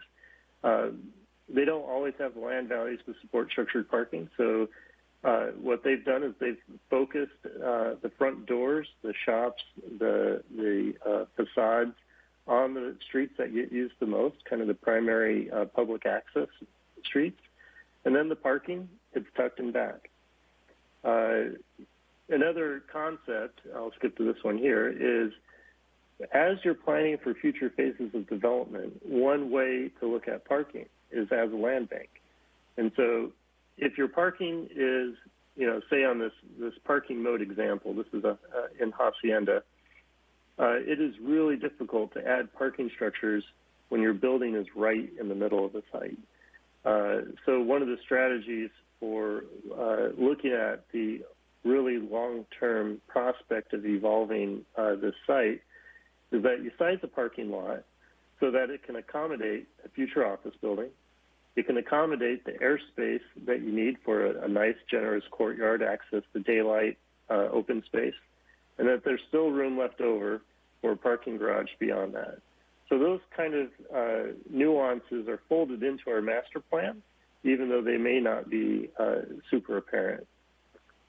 The other last comment that I think is really important about this page is when you have the configuration of the office building set behind a large field of parking, when you're driving up and down the street, you're in a very kind of horizontal and undefined landscape.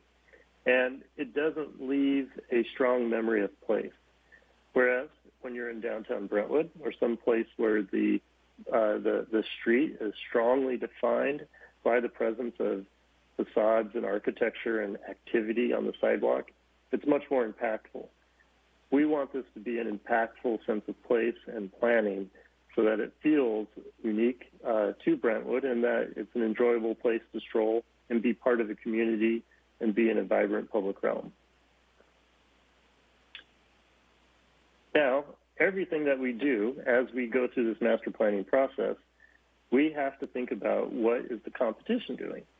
And like I said, there's a fish tank with the fish in it, and it's not huge. The competition is tough. There are a lot of cities that, I won't say there's a lot of cities that have the land that you do next to a highway. So that's a huge strength for you. But there are a lot of cities that are working very, very hard to recruit business. And so we need to learn about how they've gone about doing it. This example I mentioned, this is Playa Vista, which is also referred to as Silicon Beach. They've been successful in attracting Facebook and several other, high-profile employers. And they did it because they have a really fabulous, they're offering an extremely fabulous lifestyle. Shops, restaurants, apartments, you don't have to mow the lawn. You just step outside, you walk to work, or you go to the bar after work, all those things. Basically, they're working really hard to provide what most people find in dense downtowns, but in a way that's actually got better daylight, better, more affordable housing.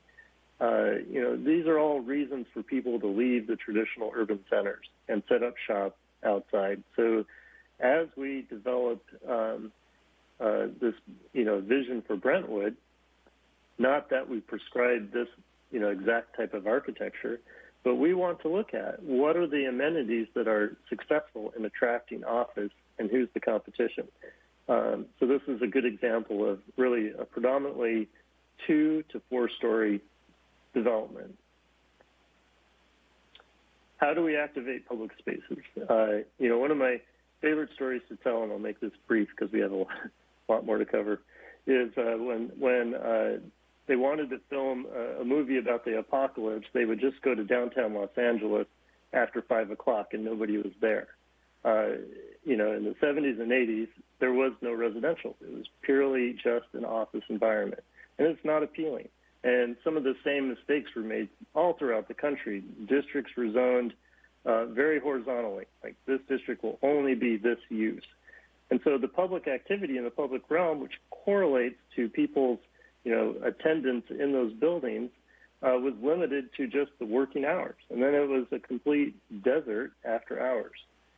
So when you look at pre-World War II American cities, they were quite different. The districts were much more intermingled between residential, office, and retail uses.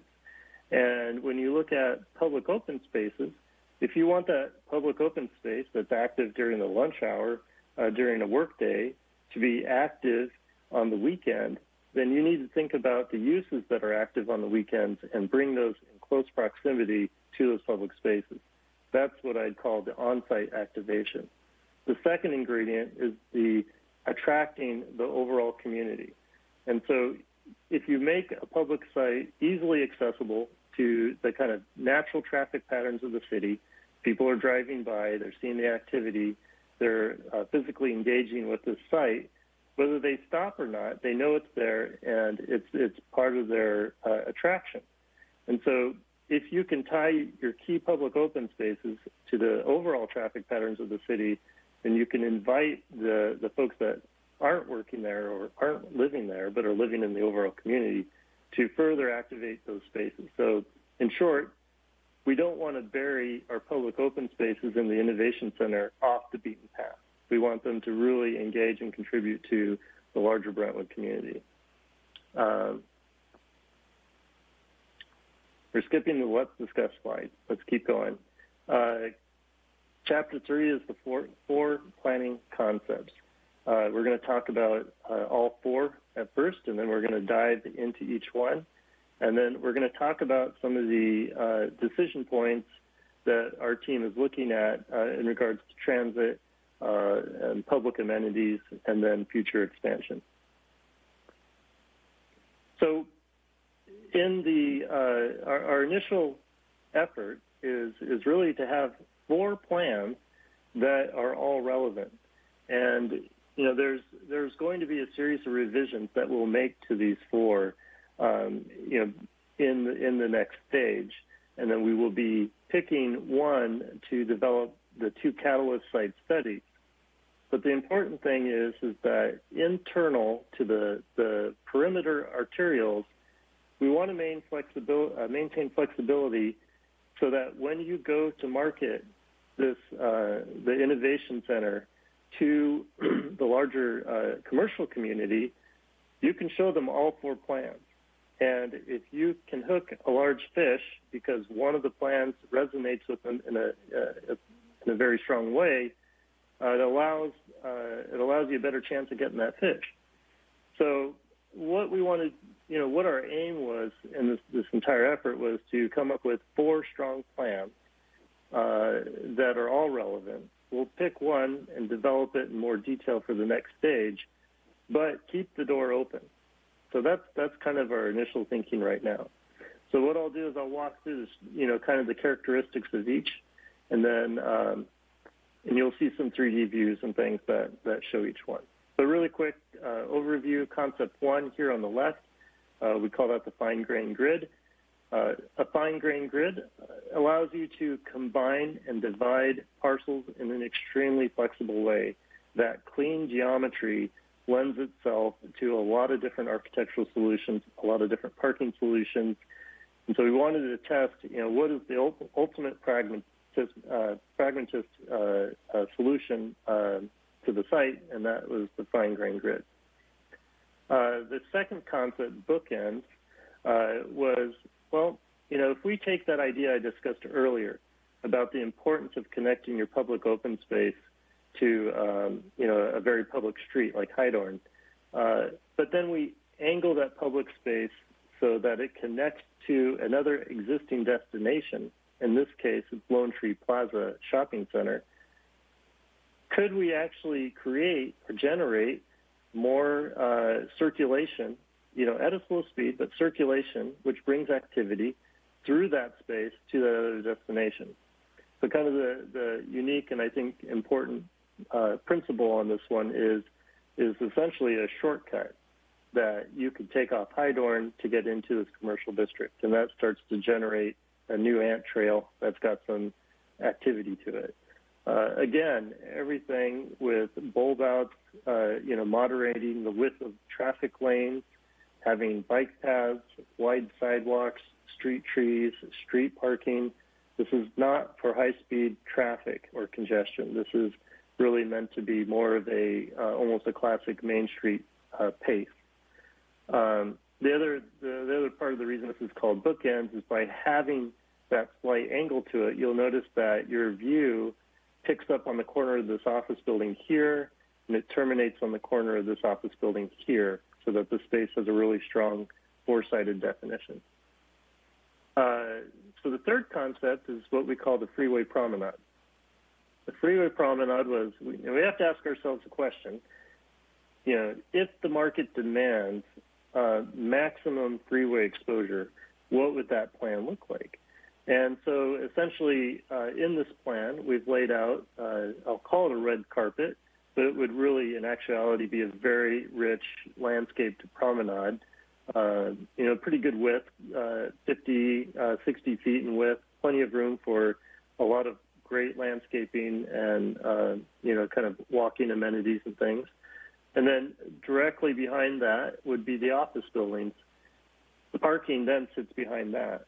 So you'll see that in more detail as we jump into the schemes. The last scheme is the McCollum Curve. Now, as you've probably noticed, that activating public space is not the easiest task. We don't want to take for granted that if you draw a great plaza and the rendering shows a ton of people, that doesn't always mean that in reality there's a ton of people in that plaza. So one interesting asset that you have that I think is extremely valuable is the McCollum Trail. With the bridge construction, you're going to have a lot of people on that, and you're going to have people on that on the weekend, people commuting to work on that trail. It stitches together a great length of your city and connects you to Antioch, and it's a wonderful wellness amenity. So what if we create a public open space concept that integrates that trail into one side of it? And essentially you could imagine being on the McCollum Trail and arriving at a destination where it widens up. There's park space, there's recreation space, there's places to sit and gather.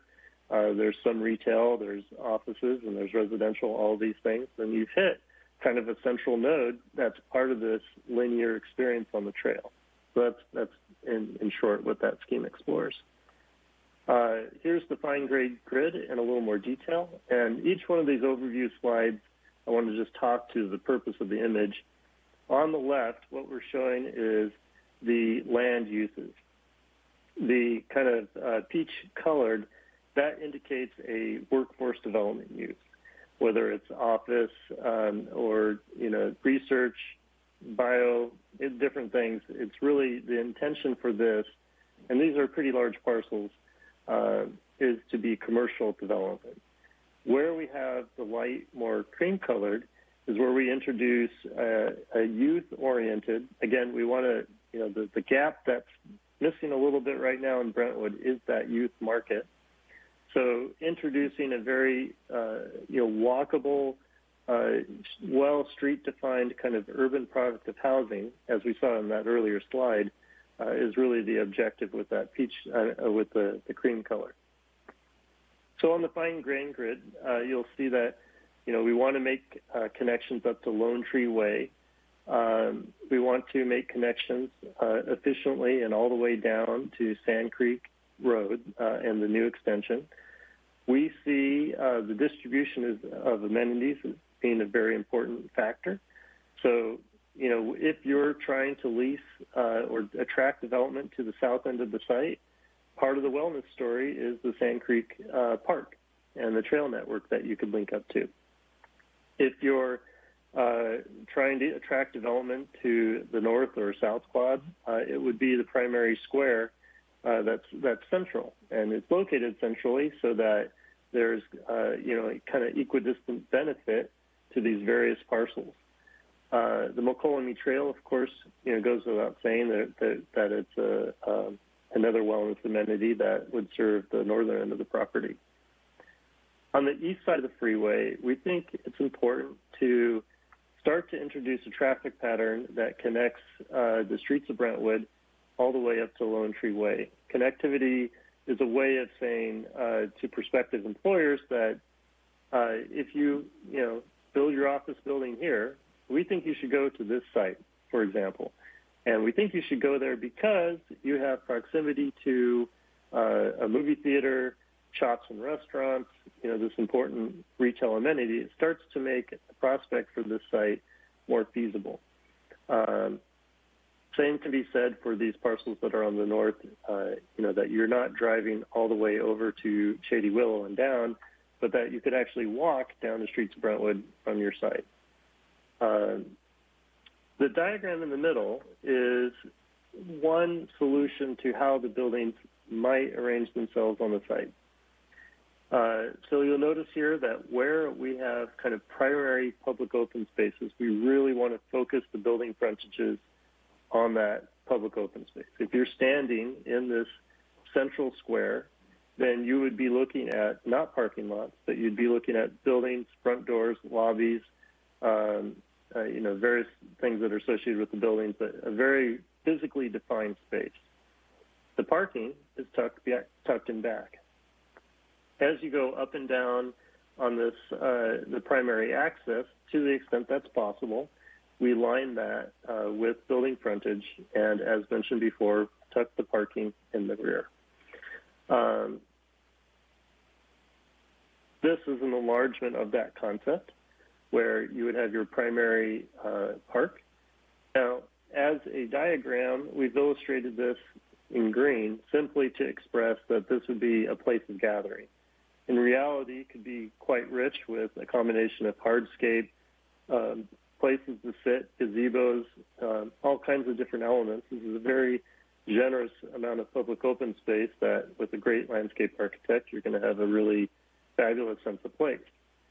And, you know, that's exactly what we want to use to entice office development to come to Brentwood. Is if you locate your office building here, you're going to be on this great square, which is something that your employees can enjoy. It's beautiful. It's a great thing to look at, you know, et cetera. So, and then at the south end, you know, the idea here is that off Sand Creek Road, that we make it a very, very easy right turn to then naturally drive right through the site, you know, at a moderated speed through traffic calming measures, as I mentioned before. But let's invite people through the site. And then that activity of driving through the site raises awareness as to who's there. And it creates kind of a sense of community, and then it activates the street. On the east side of the freeway, the streets of Brentwood, it's a very obvious high-value amenity to the extent that we can create office and higher density housing opportunities within a short walk of that amenity, the more feasible they are. On this particular scheme, we explore a concept where we actually extend the street of Brentwood up north, where the DSW currently is, onto the parcel to the north across Sand Creek, so that it could be lined with the facades of the office buildings, housing, and then it's a short walk down to the streets of Brentwood, and they almost feel like they're part of the same neighborhood or district. This is an overall aerial of the site, and, you know, this is a little scary, I will admit, when you see the amount of surface parking. Now, the amount of surface parking that we're showing to some employers might be too much. But what we've done is we've taken a 3.3 cars per 1,000 square feet of office, and we've calculated by estimating the number of parking spaces that it will require about this much parking to support 3-story office buildings. You know, different office users or developers have different perspectives on how much parking they need, and that's something that when those opportunities arise, we recommend that there's flexibility on the part of the city to accommodate or at least enter into discussion with them what their needs are. Our primary focus, though, is where you concentrate kind of the experience moments, the sense of arrival or traveling through the space, but that's where you focus the buildings and have the sidewalks and bike lanes and things. Concept 2, bookends. We talked about this briefly before. You know, the big idea here is if you're on Hydorn and you look into the space, that you would see that there's a great way to get up into Lone Tree Plaza via the Canada Valley Boulevard. Then extends on further. And once you're in that space, this one is a bit narrower, but it's longer. But it has a very prominent definition of the buildings. It'd be a very unique space. There's also a very high level of connectivity in this scheme. Pruitt Drive or Pruitt Ranch Road and then Cole Ranch Lane, you know, they're Antioch, but they're important connectors. So we want to, you know, activate and attract people to this site, and the employers want that connectivity. So, you know, let's introduce a way to draw that traffic through the site down on south to Sand Creek Road. Or if you're coming from this direction, you could head up north to Lone Tree Way. So these are ways to, instead of putting all your cars on one or two arterials, if we can help distribute that traffic through the site, it not only activates the site, but actually takes some of the pressure off your existing arterials. On the right side of the project, a lot of the ideas are similar to the last scheme. Again, we're exploring different ways to integrate and connect to the streets of Brentwood, as that's in this particular part of town, that's a really important amenity that could be attractive to employers. On the south end of the project, we've taken a slightly different approach in the integration of the housing and run it more horizontally, kind of creating a small residential village that then adjoins to a commercial campus that would be focused on the freeway. In the middle diagram, you'll see these dashed blue lines. These are provided on each one of the schemes. And essentially what we're doing is we're showing that if at some point in the future, say, Oracle or somebody has purchased this property, they have 2 office buildings on it at the current time. This surface parking lot we have tested, it's adequate to have not only a parking garage, but an additional office building. So that allows them to expand their operation without having to acquire additional parcels, which may be, complicated at that time in the future. So future expansion is a selling point. This is something that if we can find an employer that's willing to invest in owning their parcel, or a developer who wants, a long-term value add potential, designing the spacing of the streets to accommodate parcels large enough for this expansion is an important component. So this is that diagonal kind of shortcut connection that I mentioned. If you're on High Dorn, you would look into the space, and in a short drive, you would be up to Lone Tree Plaza. The other interesting thing, Councilmember Rodriguez, you mentioned the overhead power. This scheme is a little controversial in that in this roundabout that's at just on the north side of the McCollum Trail, there is one of those towers. And it's something where it's going to be there. We can't move it. And so on this particular scheme, we just say, well, heck, let's embrace it. It's the tallest thing, anywhere. So, maybe we just celebrate it. And basically, if you're on North Campus Road, you would have a visual connection to that tower and then drive around it to on the roundabout to head into the Lone Tree Plaza. So, it's some of the more industrial parts of town have an appeal. I think this would be far from an industrial experience, but there is an industrial character to those tall towers. So, there's a strategy where we try to ignore it, and then there's a strategy or stay away from it, and then, this is embracing it. On the right side of the project, on the right side of Highway 4, we're really looking at is it possible to introduce a hospitality element, a hotel, into the Streets of Brentwood Shopping Center? And that would really be contingent on the ability to bring Jeffrey Way naturally all the way down to the Streets of Brentwood so that it's very well connected. We think that the appeal of the movie theater and the shops is something that would make a hotel a really nice complement to that area. And it's also an important complement to office environments.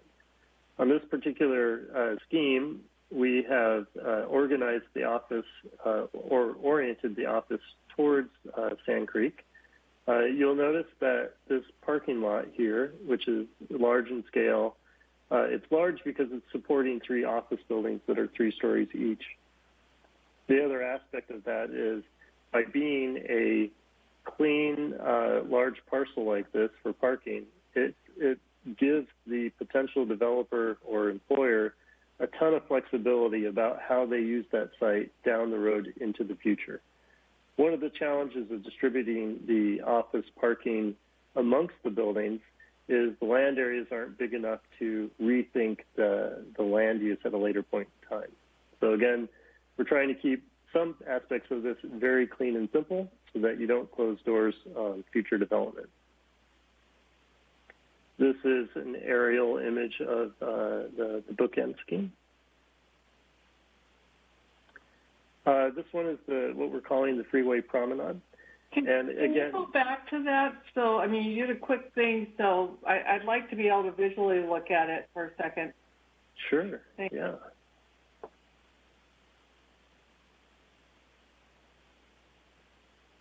I mean, this one has gotten good feedback.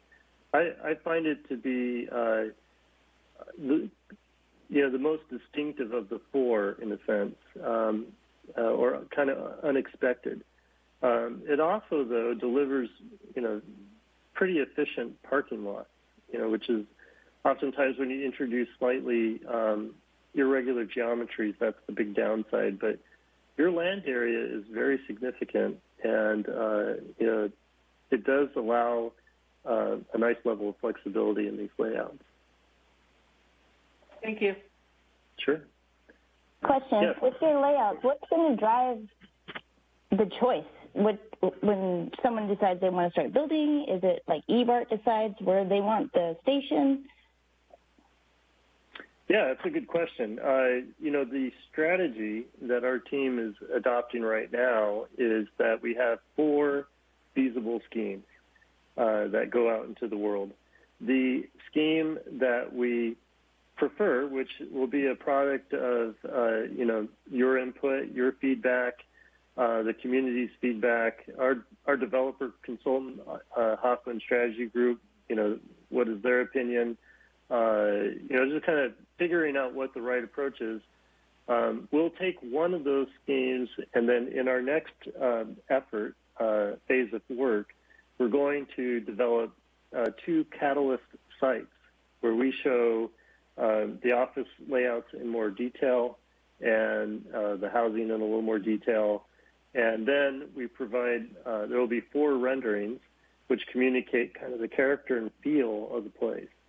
So, but at the end of the day, our ultimate goal is to get something built, to bring jobs to Brentwood. And so when we put our pitch package together, which we'll, take out to the world, that pitch package will have a section that says, here are, 4 viable schemes for this site. And if you have a good-sized fish that you want to bring to Brentwood, and they just happen to love one particular scheme, then I would say that it's worth a more in-depth discussion with them, even if it isn't your favorite scheme. I do think that the essential criteria embedded in all 4 schemes, which is, connectivity to the larger community, accessible, attractive public open space, walkable street grid with bike, pedestrian, and vehicular, accommodations.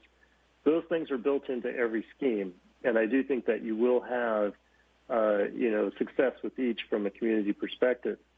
But I would, and our developer consultant also recommends to be flexible and to have some room for the commercial interests to express their desire. And, we're going to lay this plan into place, have these plans into place, and then as you engage the market and the market builds, you will have time to, make adjustments to your plan to accommodate unforeseen changes. And when we get to Chapter 4, that's an important thing. When we reached out to private independent developers, the theme that all 4 stressed was flexibility, flexibility, flexibility. Thank you for clarifying that for me. Sure. I'm condensing a mountain of material, so I appreciate your questions because there's things that I want to share with you that they may not be at the very top of my mind, so thank you. Okay, this one is what we're calling the freeway promenade. In this one, we've imagined that the first phase of the office development is really focused on celebrating that freeway exposure. Now, it's not hard up against the freeway. There's about, 100 feet between the freeway and the building with trees, landscape. We really want this to be essentially a very, very beautiful presentation, something that somebody looks at and says, wow, that's a gorgeous place to work and live. Isn't Brentwood beautiful? This is where I should have my office.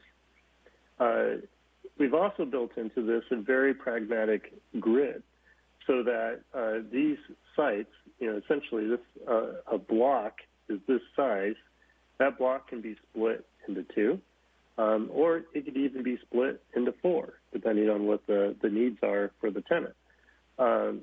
You could combine, though I wouldn't recommend closing all the streets, but if you had a larger development type, like a biomedical campus type of thing, you could combine both of these into a campus. So, that flexibility is built into every scheme. Some schemes have it to a higher degree than others. And so the first scheme, the fine grain grid, and the freeway promenade are extremely flexible due to this geometry that's employed. The other unique feature to the freeway promenade is we know from our research on marketing that it's going to be important to sell the mixed-use character in all, in this effort. We need to demonstrate that these employers can be in a vibrant neighborhood where people can walk to their apartment or their townhome, if they want the walking lifestyle. And we know that the competition is going to provide that. So again, we always have to look back to how are we, in the pursuit of this endeavor to bring jobs to Brentwood, how do we stand up to the competition? The other aspect of this is that the future expansion that is shown on these surface parking lots would infill and connect to the residential development that is along Hydorn. This is, again, there's no architecture here. These are simply representations of the mass of the building, not the design, but just kind of how high and how large they might be. And again, the linear park isn't meant to be just a strip of grass. It would, have a rich character to it that could infuse elements of agriculture themes or characteristics, or an acknowledgement of that heritage, or it could trend something different. It's part of the project that has room to evolve. But essentially, the broad concept is this is the red carpet. We're putting our best foot forward to Highway 4 on this particular scheme. I would say the other schemes roll out the red carpet in a different way that relates more strongly to Hydorn. Here's the mixed-use Gateway Park that I mentioned earlier. So, the parking is largely tucked behind. You can be in this space, and it would be nicely bordered by these buildings. And I'll just stay on this image just a little while. One thing that we've learned from the folks that own Lone Tree Plaza is that it's essential for them that our traffic is directed to Canada Valley Road.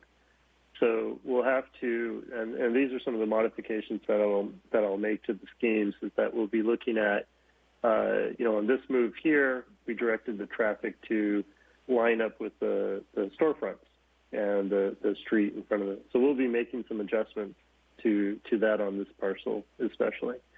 But you can see that this is a little daunting. One thing that none of these schemes can really do is totally predict how this would phase out in real life. Employers and their architects and their real estate teams are going to have, their own particular vision on what the building should look and feel like, or if that building should be on the freeway, or if it should be on this internal street. But this is one idea that we wanted to at least put out into the marketplace and see see what the response is. The last scheme was, inspired by looking at a lot of academic campuses. And what I recognized in a lot of those development patterns is there tends to be a very clean area, a parking area, set of land set aside for parking. And then you move into the center, and it's extremely pedestrian-oriented. So in addition to the McCollum Trail concepts I described earlier, the other concept here is that as you turn off Hydorn and you drive this curve that's extremely gentle. It's gentle so that the buildings can actually be rectilinear within it. But there's a gentle curve that brings you down. The parking is open towards the freeway so that the views from the freeway are unobstructed. But then just on the other side of the office building is a very pedestrian-oriented, courtyards, paseos, public open spaces that don't have any visibility to the surface parking. That they're very defined by the human elements of the architecture and the streetscape and the landscape elements. On the Hydorn side of the road, again, we've introduced, apartments that hold the street edge, that define the sidewalks, that create a sense of life between the buildings. So again, we're trying to demonstrate to employers that we've put in place planning that allows housing that is youth-oriented, that's oriented towards the youth market. And then also demonstrated by these dashed blue lines, this scheme would accommodate structured parking and additional office buildings in the future. And probably the most logical application of that would be the office buildings would front along the street, so you'd have a two-sided street, and then the structured parking would then reside behind those buildings. There's some really, if you're careful with the architecture, a parking deck towards the freeway can be, from a perspective of seeing the identity of the employer, it can work. They don't, it doesn't have to be the glass of the office building itself. So, but it's something you'd want to carefully design, because if a parking garage is not done well, it's a big negative. But for the near future, we are not anticipating any parking structures associated with the office, kind of based on our initial financial analysis. This is a three-dimensional view. Again, the green is simply a diagram that expresses that space would be developed for recreational, gathering type activities. But essentially here you could imagine apartments, a hotel, office buildings, and then, the McCollum Trail as one of the edges in that space. And it's something where it could be, adorned in a more meaningful way than it is right now. Right now it suits its purpose just fine. But if the McCollum Trail were integral to a park or public open space, there's a lot of opportunity there to make that, I think, pretty exciting. The next slide here is down at the south end towards Sand Creek. And again, we want to distribute the amenities. We want this to look good for folks down there. So we've created this public open space, and then it creates a direct visual connection to the Sand Creek trail system and park. And then ideally, you would orient the development across Sand Creek to relate to that and screen its parking as well. This is just north of the streets of Brentwood. And essentially the strategy here is that off Shady Willow, you open up a beautiful courtyard, landscape space. Essentially these elements not only serve as a gathering, a place to recreate or hang out, but it's a postcard. This is the message that you want to send out to the world about where you work. And, when it's a collection of multiple buildings, it really says something different than, the pavilion office building and the sea of parking. So it's more about community, interaction, innovation, collaboration, sorry. And then this is the aerial, and in this aerial you'll see, again, that gentle curve that brings you down to Sand Creek Park You'll see the setback, the small plaza here that opens up to the creek itself, and then across would be a small office campus, with its parking. The interior courtyard spaces are actually quite large, so they would feel very public and welcoming. But this is an element where, within this block, the employer could get quite creative in the kind of character and layout of those buildings. I think from a community standpoint, we would ask them to, keep their public space concepts as open as possible to the general public. The truly general public parks, though, would focus on the Mokelumne Trail. It would focus on a smaller version of that Central Park we showed in Scheme 1, and then Sand Creek down here. You'll also notice that on Jeffrey Way that there's an aqueduct, that travels north-south on Jeffrey Way. And so that large green promenade is not that much different than the Mokelumne Trail. And it's an opportunity to further extend that bike pedestrian network in a really positive way to that amenity. One element that we've incorporated into all 4 schemes, and let me actually back up to a plan, is what we're calling the Mokelumne Loop. And essentially, the idea that you could get on your bike and have very few vehicle crossings not only increases the appeal of biking to kids and families, but it makes it a lot more efficient. And so, what if we applied, the strength of that to a loop where essentially you could pick up that trail, take it on down, and then cross over at Sand Creek, and then take it back up. And any office or any land use that's adjacent to that Mokelumne Loop, you would have easy bike access to without engaging in any traffic with the cars. So basically, a bike and pedestrian freeway parallel to your car freeway. So the Mokelumne Loop is something that's been received really favorable on our feedback from the community on our Co-Urbanize website.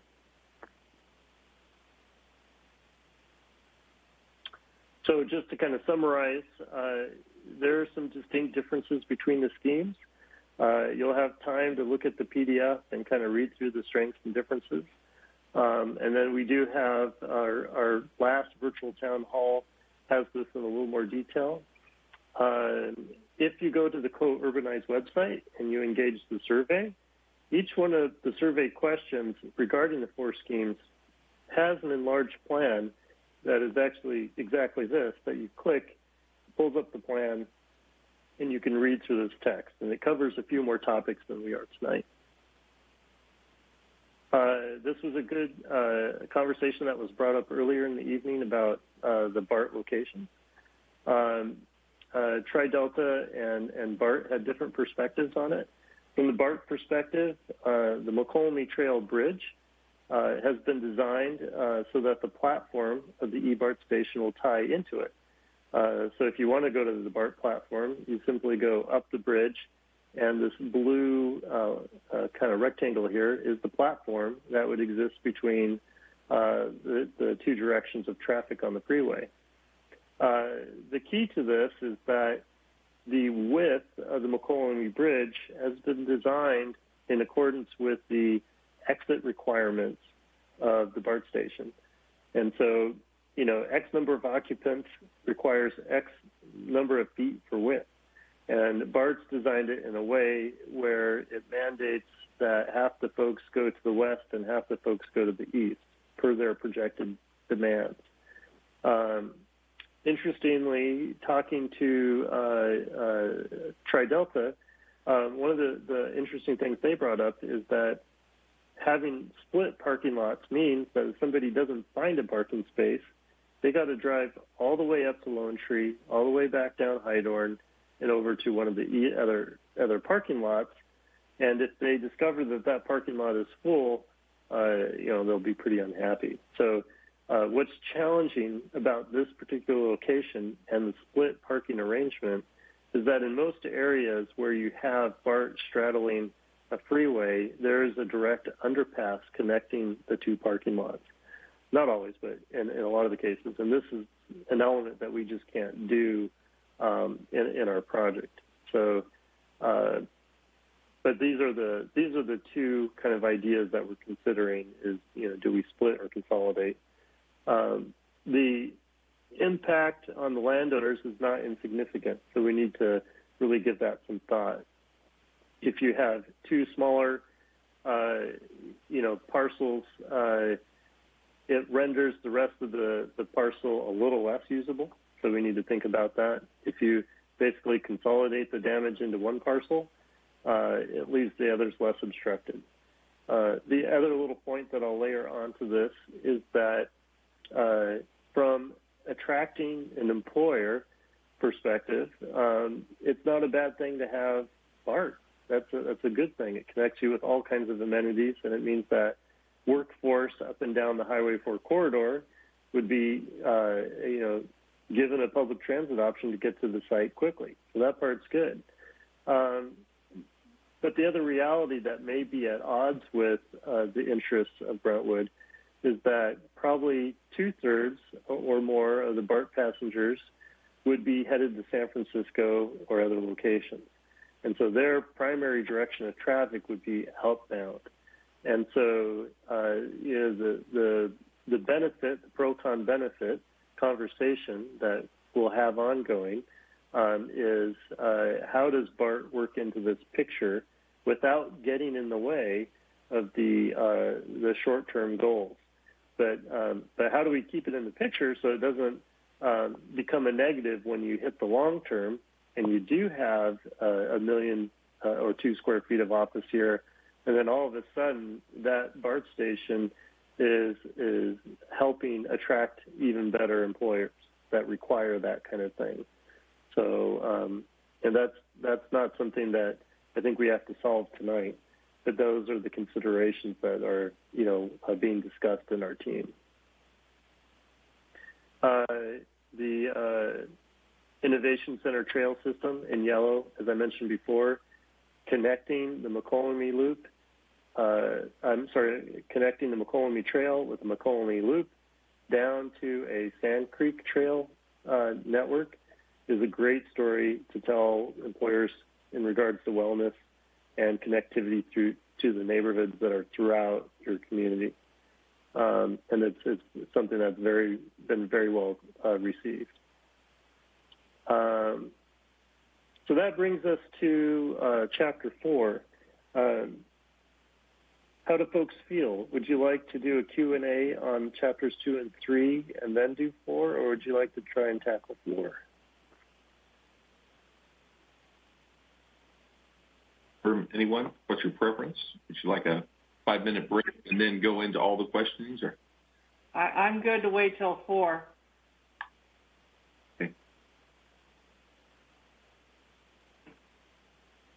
Okay. Let's do that. All right. Okay, excellent. Sounds good. So Chapter 4, what I'm going to do is do a quick overview on feedback that we've gotten, and then let Kevin talk about some of the financial considerations that we're looking at. And I think an important thing to remember when we get to Kevin's section is that this is, highly conceptual analysis. We don't have,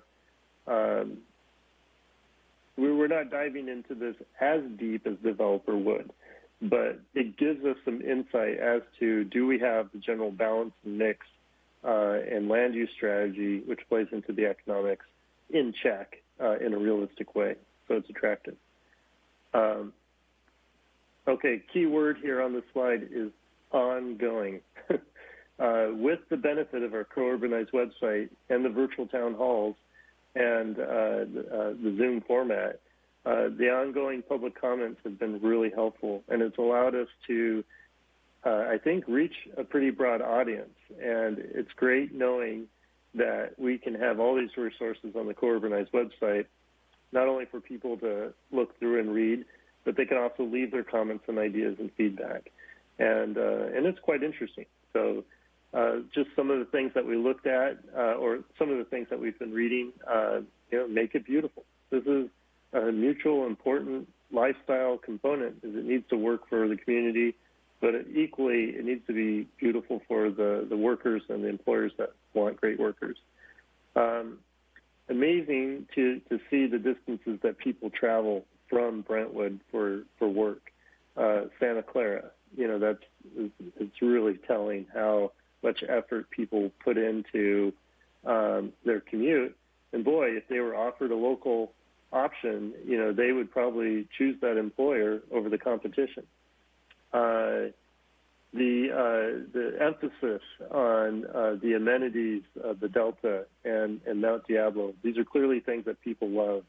The emphasis on agriculture, it's this feedback that helps us then translate that into the narrative of our marketing collateral that says, here is the honest-to-goodness Brentwood lifestyle that your employees could love if you moved your offices here. And then aspirational, could the attraction of office development actually expand your retail and restaurant and dining offerings? So can we, if we can bring, X number of workers to this site, does that translate into not only more jobs for office, but does that strengthen your retail offering? Does that strengthen the shops and the restaurants locally and the national chain? So there's a lot of really good thoughts, and there's some good critiques on the schemes. So it's kind of a presentation itself to cover all of it, but I encourage you to spend some time on it. The ongoing survey, the survey tools that are on Co-Urbanize are just fantastic. So what it allows you to do is you set up a question, and then you give a background to the question with text, and then they have an option that we took advantage of where you can add visual graphics to further and explain the depth of that concept. With a lot of us are graphic people, and so the picture, picture's worth 1,000 words. So we utilize that, and then they make the choice. Now, what's interesting is for the folks on the research end of it, us, we get to see all the percentages of the allocations of the responses. But when you're on the site as a user, you are not influenced by those numbers. So those numbers are not there, and it allows people to be, less influenced in their choice because they're not seeing what everyone else is choosing. This is a terrifying slide, all that text. So I've summed it up into this. It's there so you can read it later, and that's why I had that, so you can read some of the comments. This was probably one of the most interesting parts of the project, where I called up 4 developers that do office development today, that understand what the demands are in the marketplace, and that know firsthand the challenges of developing land into buildings.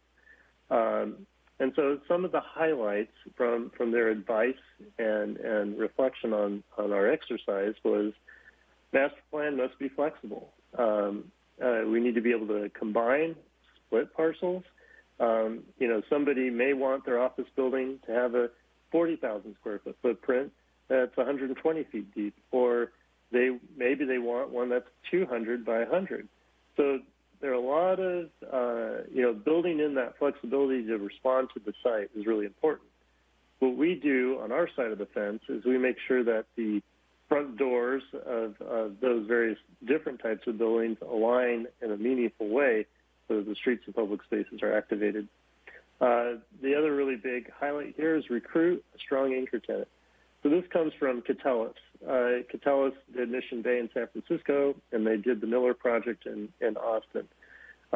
In both of those projects, they went into marketplaces or sites that were completely unrecognized for office development. Mission Bay, they have downtown San Francisco to compete with. So what they did was to change the perception and the brand of that location. In that particular instance, they donated the land to UCSF to create their campus there. Once that campus was in place, and that was not an insignificant donation, it was much easier for other employers and other folks to come to that site, and it attracted a higher quality residential product. So that was, a strategy they employed at Mission Bay. At the Miller redevelopment in Austin, they nearly donated, sold extremely cheaply, the land to build the Dell Children's Hospital. The Dell Children's Hospital, in return, built the first streets that they needed to then market other sites, and it allowed them to attract other health-oriented offices. But then the site's been even more successful than we had hoped, and it's gone well beyond the medical branch and attracted finance and tech, and then municipal offices with Austin Energy. So that anchor tenant is a really important tool that you can use. Understand financial realities. We want the conversations to go as far as we can with prospective developers, employers. And so, being able to understand, here's land cost, here's the cost to build a building, here's the cost for entitlements, utilities, infrastructure, all the other things. Because the developer at the end of the day is going to look very, very closely at the all-in cost.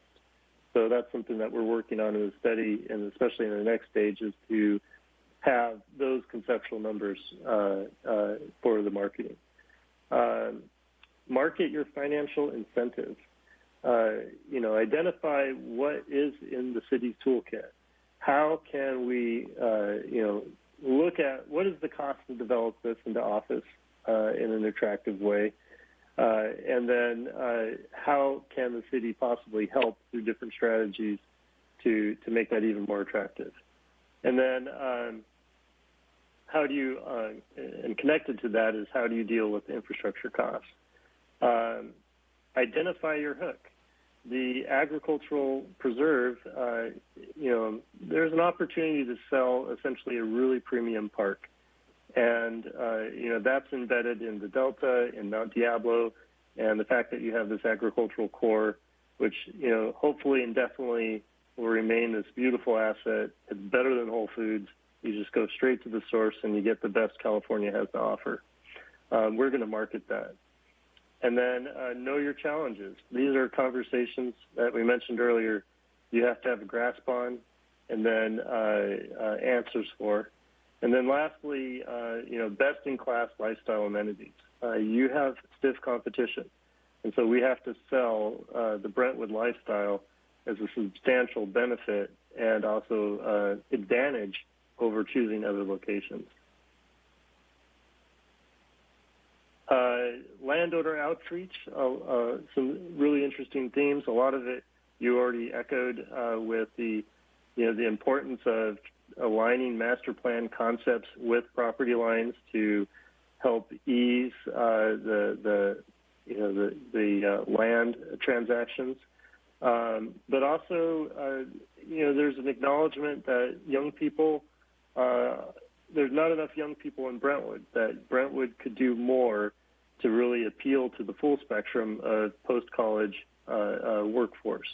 And so let's take advantage of housing opportunities to get that particular type of housing that benefits the prospect of pursuing office built, and also do it in a way that also delivers some of the infrastructure. And then also there's skepticism expressed by the land ownership about the reality of attracting office to Brentwood. And it's good to understand that. There is a desire for flexibility, and if the office doesn't materialize, well, let's do other high-density housing or things that do. So these are perspectives that we've heard from the landowner folks, and we are in the process of, through this effort, we will have a stakeholder outreach report, which will outline in more detail these conversations. I touched on a lot of this before with the BART, Tri-Delta, the location. Are we splitting the parking or consolidating it? So I'm going to skip over that. I talked about how the fire district has expressed the importance of having more staff, more equipment, more facilities to support the development within the site.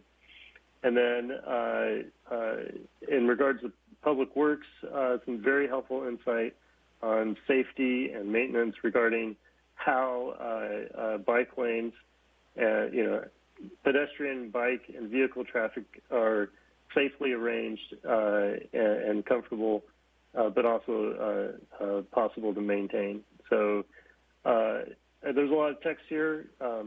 There will be more coming. So this is a resource for you to read. Kevin, I'm going to hand it to you for the next 2 slides. Okay, thanks, Ryan.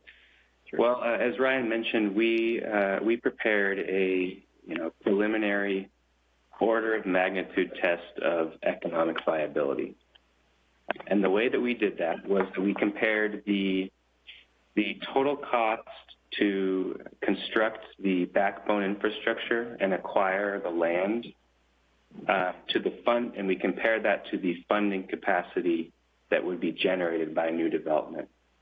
And within that funding capacity, we're including the land value that the new development will generate, basically what new development can afford to pay for land after covering their vertical building construction costs.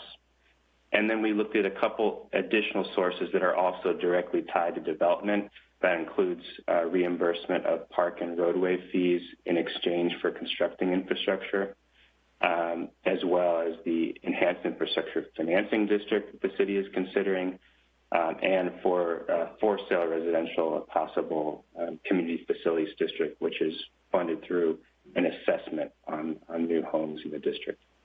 As you'll see on the left-hand side of the chart, these are the cost and funding capacity numbers for the entire plan area as if it was built tomorrow, which, of course, this is a 30-year project, but it's a conceptual way of thinking about what is the total cost to build the infrastructure within the planning area and what sort of funding capacity would new development potentially generate. And as you see, based on an estimate of infrastructure costs by BKF, about $175 million of land and infrastructure costs over the 163 acres. And a little over half of that cost, we estimate, could be directly funded by the new development, leaving for the entire plan area what looks like a very significant gap in funding of roughly $70 million. But of course, the plan is going to be built over many phases. And so to give you a sense of how these numbers scale down when you start focusing in on an initial phase, we extrapolated, the planning area findings to just 20 acres.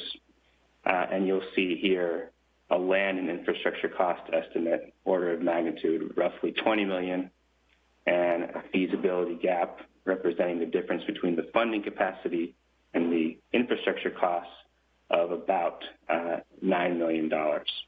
And at the bottom of this slide, you'll see the land use assumptions that are driving the funding capacity. So we're assuming that the planning area would be 75% office.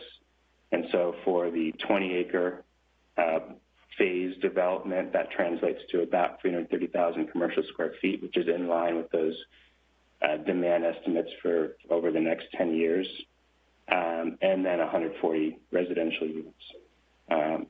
Next slide, Ryan. This chart presents the same information, but on a per acre basis, and we provided here a little bit more detail on the funding sources that we've used to determine the feasibility gap or surplus.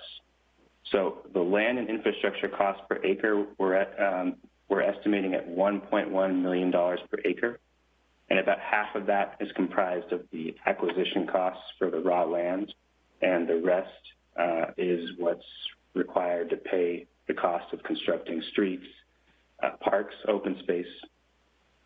And then you'll see to the right of that land and infrastructure cost per acre figure, 1.1 million, is the funding capacity per acre for the 3 different land uses that we modeled. And so for office, The land value that's supported by office development is less than residential, and there's also not the same funding capacity in terms of fee reimbursements that can be provided because office simply pays less fees for roadway and parks currently.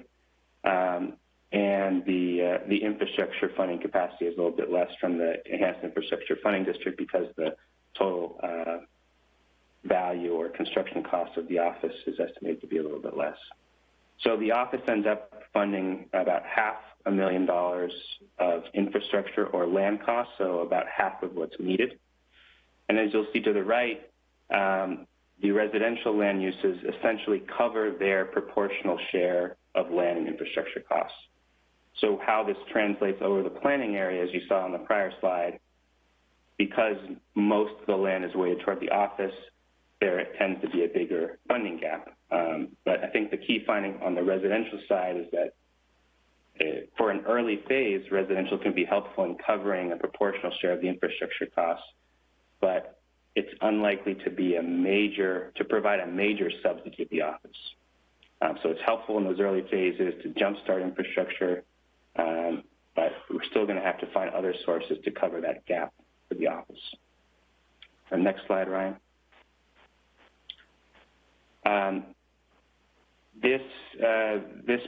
This slide here just presents that gap in starker terms. So the $1.1 million per acre infrastructure and land costs compared to the different land uses and how that translates into the feasibility gap of about $500,000 an acre based on a weighted average of these different land uses with 3/4 of the area dedicated to office.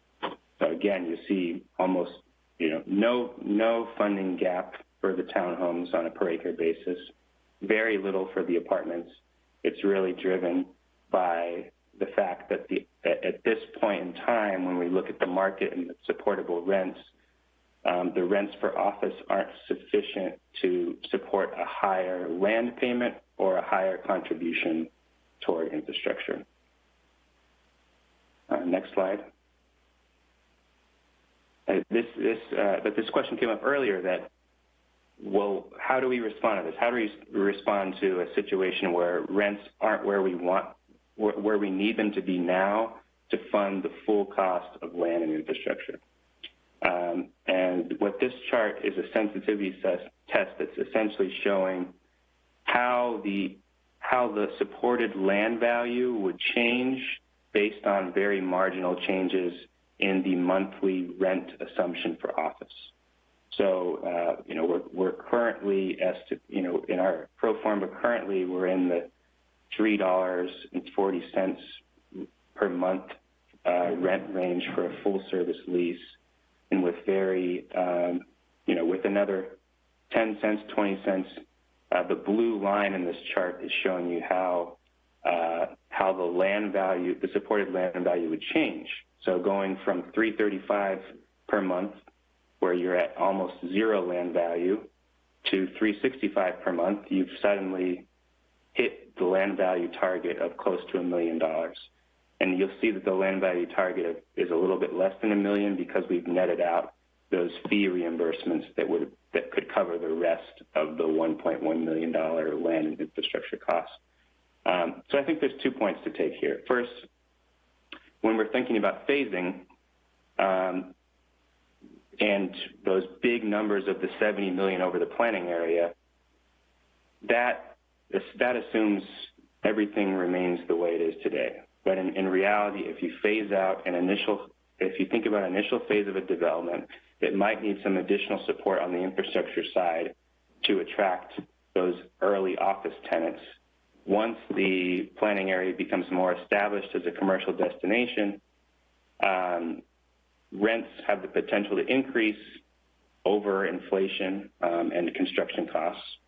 And with that gain in rents, future phases can support higher land value and a greater share of infrastructure costs. And so this is a dynamic plan, and as the area grows over time, the market dynamics are going to change as well.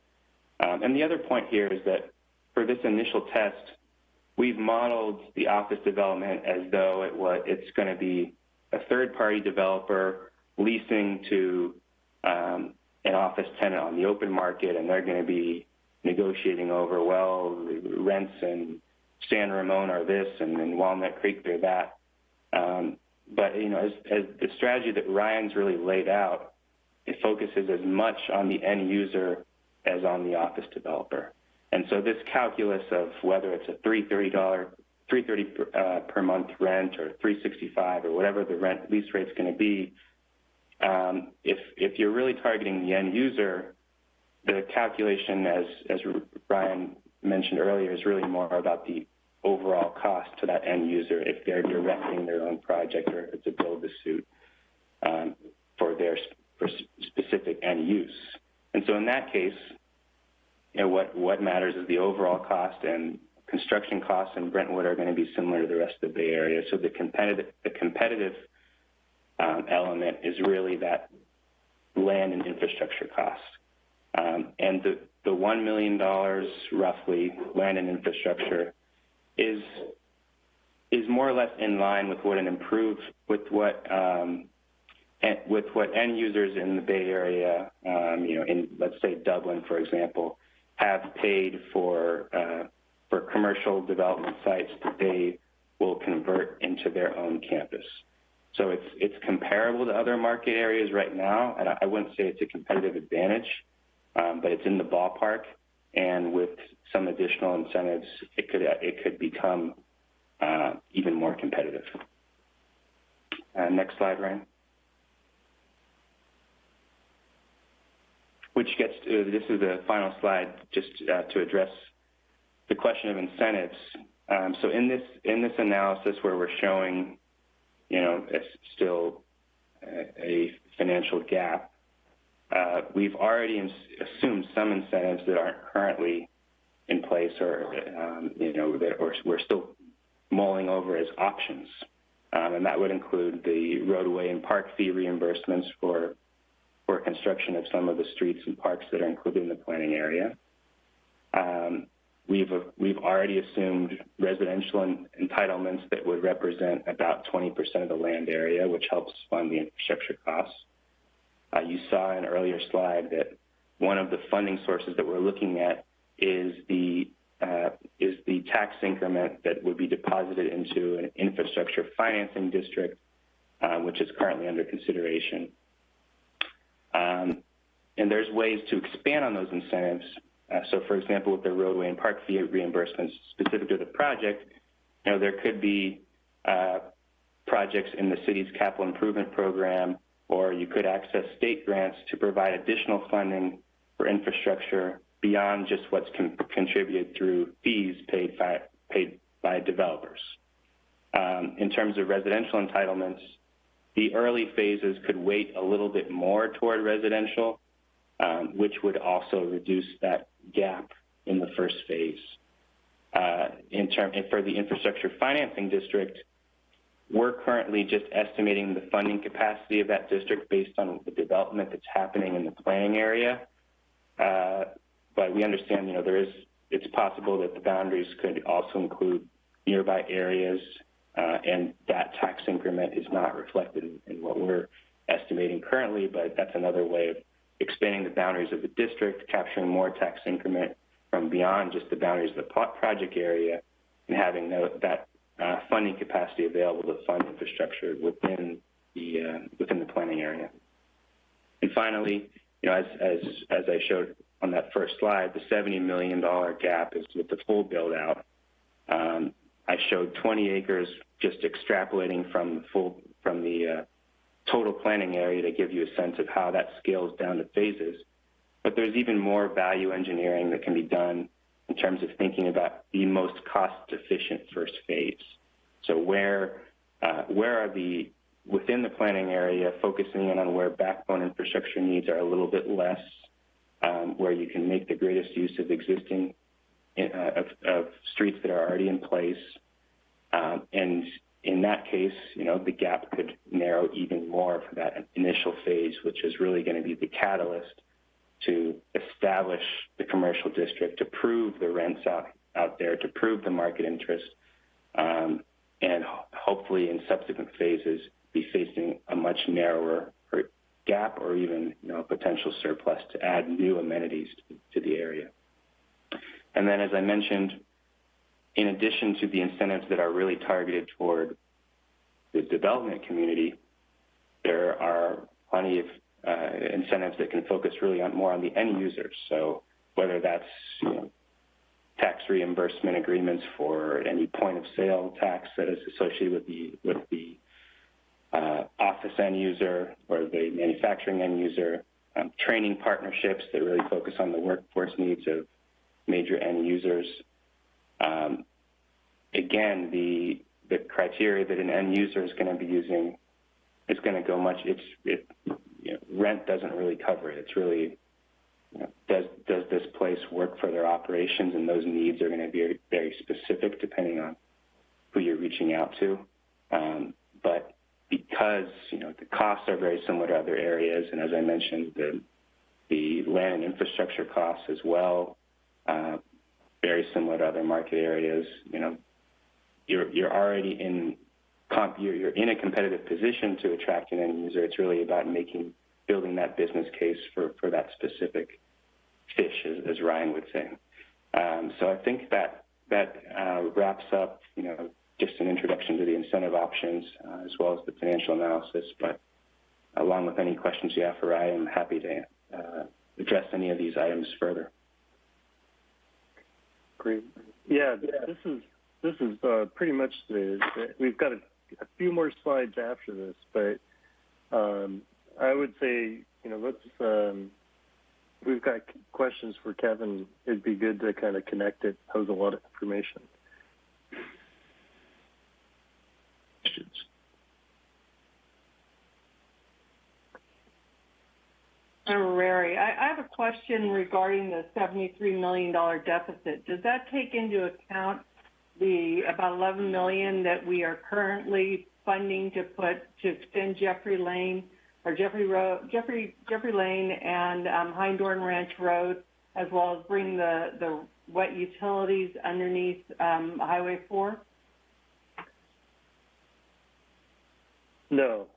So it doesn't include that. So it would actually bring it down to $62 million? No, I'm saying we were not including the numbers that Kevin's working with are all based on inside of those networks.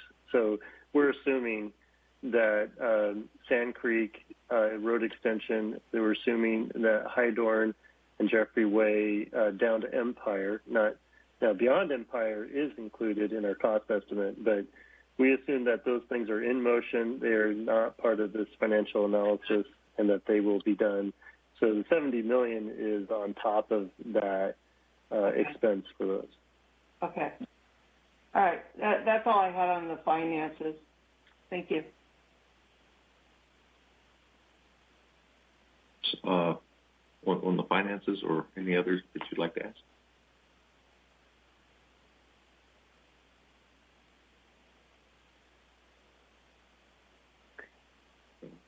Seeing none, I guess we could look into the other slides. Sure. I do have one other one I forgot. Is the price the landowners asking for their parcels, are they reasonable pricing? And are there any landowners who didn't seem willing to participate in this becoming a business center, Well, I'll let Kevin ask the question regarding the prices on land relative to the marketplace. But what I will say is that the response from the landowners was, one comment that really resonated was, we need to have flexibility for a mix of uses. If it's purely office, it's going to be really hard to get that built. The other comment that resonated was we need assistance on infrastructure, especially, the primary perimeter arterials like Sand Creek Road. There is a lot of skepticism. Right now, Brentwood is not a brand or office space. So it is hard to imagine that changing. And so there is skepticism about the possibility of office coming to Brentwood. And, in the parts of the specific plan where housing has been designated and we are showing the potential for office use, and this is really on the east side of the freeway, the request has been to let the zoning stand in the specific plan, and if the market is there, if we're successful at getting a office tenant to bite, then so be it. But if not, let the residential zoning in that area stand. The primary thing that we have to solve for the landowner is, getting the numbers to work for them. And I think there's general, there's a shared, they understand the point of the exercise is let's improve the people's quality of life in Brentwood. But they're dealing with a whole different set of realities that are, quite dear to them. So, yeah, I guess my question comes from, the signs that all of a sudden popped up said waiting for Google. So, I mean, it makes it seem like we're not going to sell it because you're not going to bring Google here. So that was why I was wondering, are there any landowners who are hesitant about participating in this? I think it's a numbers thing. If we can show them that, we can close the financial gaps that Kevin's identified, and attract workforce development to Brentwood, then, there's participation. So I think that's the challenge. Clearly and obviously there's a huge increase in their land value if it's zoned single-family home residential. But they do understand clearly that is not part of this picture. And it hasn't been with the adoption of the specific plan. So that's, but I do think that there is mutual interest in the prospect of attracting employers by introducing a more youth-oriented urban type of housing surgically in the key areas around those public space nodes that can bring benefit to attracting office and value to the landowners. And, if you are in the situation where a land developer buys a landowner out, they're going to want that flexibility to build some housing to reduce their debt service and not have so much liability while waiting for the office to develop. And that example is representative with the Catellus Miller redevelopment, where basically they gain control of the land in partnership with the city, and the residential built most of the infrastructure. And then the last piece of the pie to be built has been the office. But it's a very different story than Brentwood, but that was that example. It allows the developer to bring their debt service down. Okay. Well, thank you. And the only other comment I would have on that is don't use Pruitt Ranch in any part of it. Pruitt is Antioch, and everybody, when you say Pruitt, that's what you think of is Antioch. So that just a little thing from my point of view. Okay. Yeah. All right. Any other questions? This is not the end of the discussion. I don't know if I heard a direct answer to her question. I think at the end of the day, we just want a yes or no. Do you feel like the landowners are offering a fair market value for what it is currently zoned? The asking prices that we've seen are in the range of recent transactions for commercial land in the city. Okay, so what they're for is fair market value in your opinion? Yeah. Okay. I've got a question, and I know that Terrence may have some information in this as well. have you considered, or do you normally consider things such as free trade zones?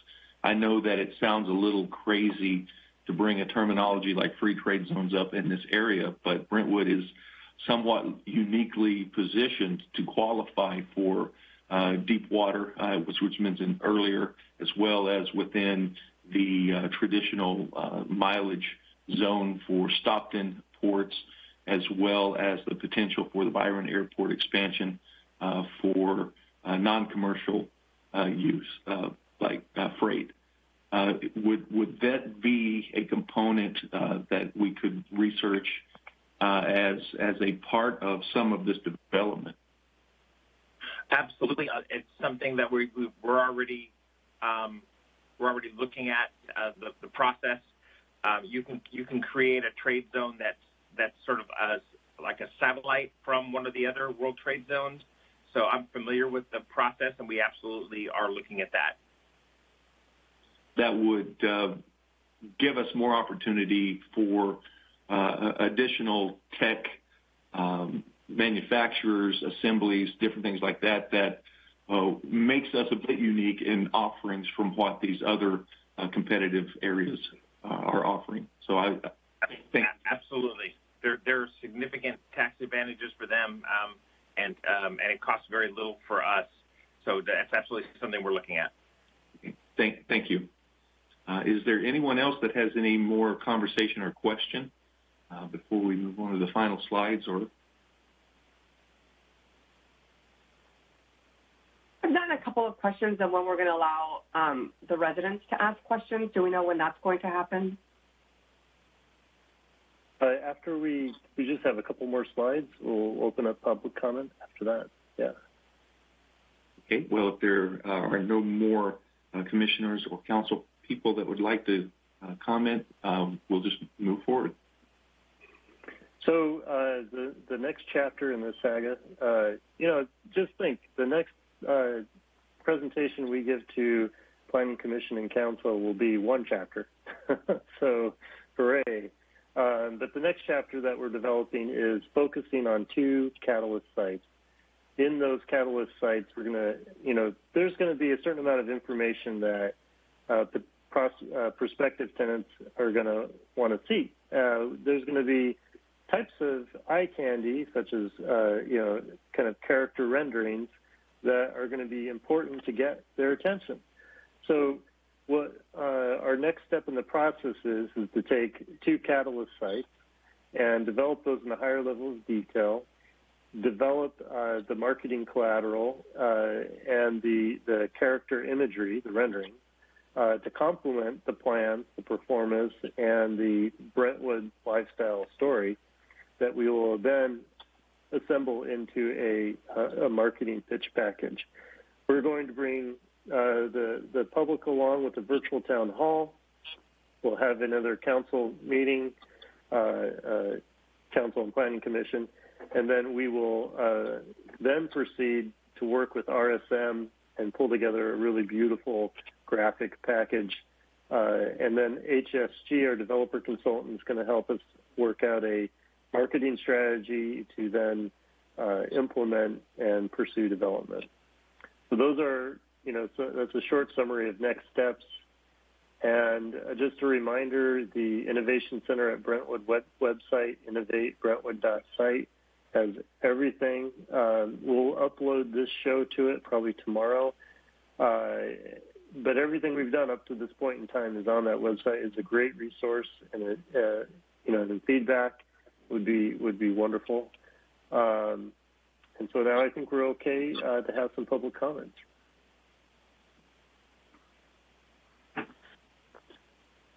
Well, at this time, we will open public comments. Jen, if you could manage those, that would be greatly appreciated.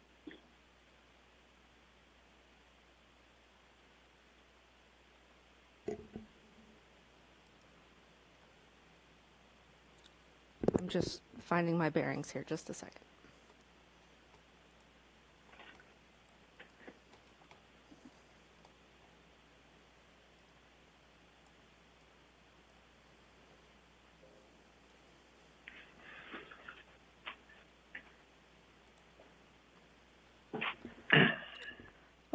I have one hand. Oh, sorry. Give my little spiel first. If you wish to speak under public comment, please use the raise your hand feature in WebEx. Staff will unmute you when it is your turn to talk and call upon your name if it's provided. Remarks are limited to 3 minutes per person, and staff will provide a verbal notice when there is approximately 30 seconds left on the timer, after which Jen, are you still connected? Will be muted. The city has received zero public comments.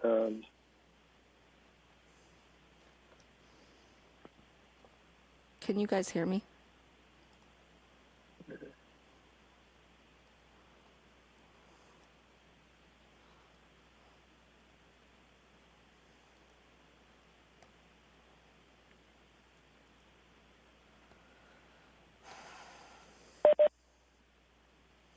Can you hear me now? I can hear you. I just gave my whole speech muted. Sorry about that. If you wish to speak under public comment, please use the raise your hand feature in WebEx. Staff will unmute you when it is your turn to talk and call upon your name if it's provided. Remarks are limited to 3 minutes per person, and staff will provide a verbal notice when there is approximately 30 seconds left on the timer, after which the microphone will be muted. The city has received zero public comments regarding this item sent via email.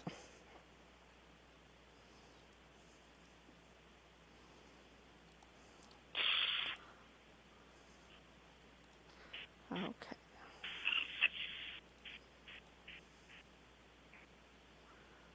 Are there any public members of the public that are raised at this time?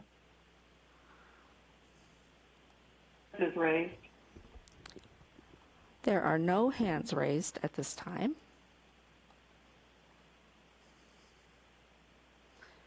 Oh, there's one. Melrina Maggiora. Sorry if I mispronounced that. Melrina, I will unmute you in 1 second.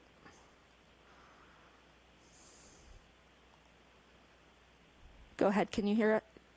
Can you hear me, Melrina? Can you hear me? Yes, go ahead. Okay, and you can hear me. Okay. My name's Melrina Majora, and my family and I are one of the majority landowners in the area. And I've actually participated in general plan updates which have incorporated this area over the past 35 or more years, and probably know the area better than anyone because I grew up there and live there now. So very familiar with the goings on and have watched all the development over time. I am concerned about the property lines of the various parcels, partially due to not just the size of the parcel, but the shapes. We have property on both sides of the bypass, and so some of those parcels are not nice rectangular type shapes. There hasn't really been any meetings among the property owners, and so we'll simply have to wait until there's a potential user and then see how much space that particular user needs. I would like to see all of these different layouts kept as suggestions without alterations to the zoning. My sister and I participated in a committee that spent a year analyzing this particular area and coming forth with proposed zonings for each section of what was called PA1 at that point. And with a great deal of thought, decided that the 35 acres south of Empire and west of Shady Willow should be residential, particularly to support Streets of Brentwood. The commercial zoning that's being proposed here and all these really nice layouts, which are very exciting, are probably not going to happen for 30 to 50 years. And so right now, Streets of Brentwood is struggling. They lost all of their major tenants that they started with.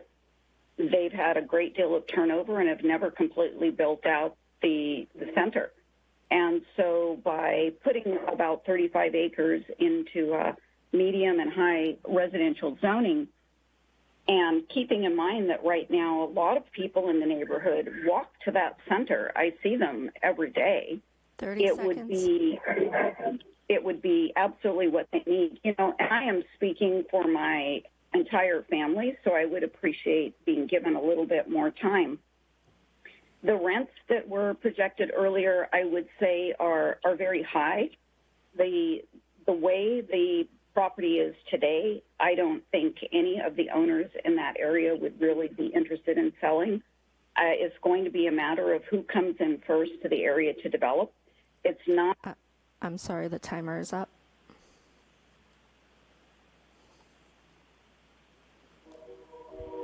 I don't have any other hands raised. Oh, there we go. Dave, I'm going to unmute you.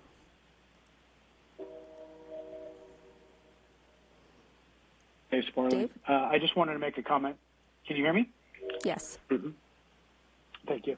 I just wanted to make a comment on some things that I've seen other cities do. I've spoken before on this. I spoke last night about economic development in Brentwood and what I'd like to see in terms of transparency. And certainly based on the last phone call or last speaker, I think there certainly should be a meeting among the landowners before moving to the next town hall, because that seems to be a box that hasn't been checked yet. But a great example of a similar project that a city just went through that is a similar size is if you look at the city of Vacaville. Some of you may be aware of it, some may have are not familiar with it. But Vacaville is uniquely positioned with a few biotech and 5 biotech bioprocess companies there, and they also have Solano Junior College, which has a undergrad degree in bioprocessing, and they, on a similar piece of property, about 300 acres situated between 505 and 80, are going to be building out that into a bioprocessing plant. I'm not suggesting that Brentwood wants that type of business or can even make that happen. However, the partnership between public, private, and academia, because it is a 3-way partnership, and you can find it under, I believe it's the California Bioprocessing Council, I believe is the website, for more information on it. So that is certainly something that could be used as a potential model for this space as you are trying to find clients for the location. Thank you. Thank you. Deborah Maggiora, I will unmute you. Go ahead. Deborah?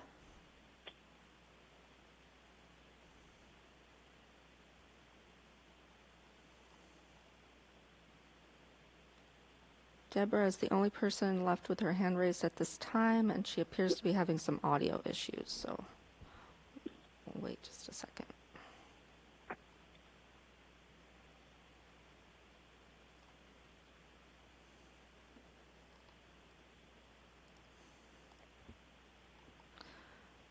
I don't have any other hands raised right now, Mayor.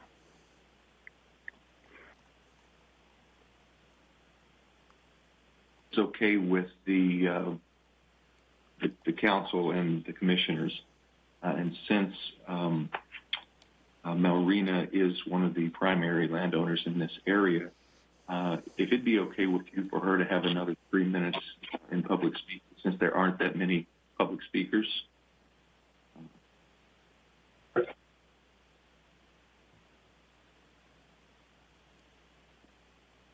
Jen, is that a go? If she's interested still and still available and would like another 3 minutes, I'm certainly are you okay there? with it. I am. Okay. Can you hear me? Yes. Yes. Deborah is my sister, and she cannot get her speaker to work, so I appreciate it. So I just was going to say that in light of COVID, there's going to be a lot of office and resale space coming available. And of course, prices for existing space will be considerably lower than for new space. But the price of construction will not be coming down. So it will be a very long time, and it will take those first people who step forward. These buildings will need to be built specific to a tenant. No developer is going to come into the area and do speculative building at this time unless landowners simply give the property away. And I'm quite confident that I speak for everyone, but that won't happen. So to the question of are landowners being reasonable in price, the price today is far too low, which is precisely why we all have continued to hold the property. And by continuing with the residential zoning on the 35 acres I mentioned earlier, it helps us justify the push of the commercial on the balance of our property, as well as providing some of the funding that the city needs to push the commercial, as was mentioned earlier. So again, I would like to see the zoning not change other than to keep in mind extreme flexibility, because someone may come forward with a product that works well but doesn't fit all the pegs into all the holes exactly as it is today. And certainly I'm happy to address any questions that anyone has, but we're essentially trying to decide what the world's going to look like in 30 years. And I do believe there will be less use for office space because COVID has taught so many people that they simply don't need to work together. And while there are some users that will benefit from collaborative space, it's a huge cost reduction to all businesses across the board. And I know quite a number of them that are already reducing their office footprint. And BART may never come to be in Brentwood. It was due to be here in the 60s. I hope it comes, but we can't bet on that for this area. It would be a nice bonus, but no guarantee. So it makes sense to keep all the commercial development north-south along the bypass versus the one piece that's off to one side. We simply don't need that much more commercial. There isn't the market for it. So I, again, ask that you not alter the zoning, but just keep flexibility with the eye on even more residential in those commercial areas, as was mentioned earlier. Thank you for the extra time. Thank you. Okay, now we have no more hands raised. Okay. Well, then at this time, I will close public comment. And Ryan, Kevin, do you have any more to wrap up with? We don't have more presentation. Well, so, no, and I didn't realize that you were going to be in a long meeting the night before, but I just wanted to thank you for all of your comments and your patience. And it was a long show. We covered a lot of material, and this is a beginning of a dialogue with Planning Commission and Council that will continue. And again, we're aiming to have a marketing tool for the city of Brentwood to recruit businesses and employment here, to bring jobs here. And it's we have a lot to look forward to in the next few months. So. Well, I can ask a question. I noticed that you're including the land south of the actual Sand Creek, not Sand Creek Road, but south of Sand Creek on the west side. That's right. And that currently isn't part of our what the Innovation Center or our PA1 is. So have you been in contact with that landowner? Yeah, we talked to Lewis with Discovery Builders, mm-hmm. The site is zoned in the general plan commercial, mm-hmm. and from a urban planning perspective, it's super high profile. I mean, it's right on a freeway exit. It's got the freeway exposure.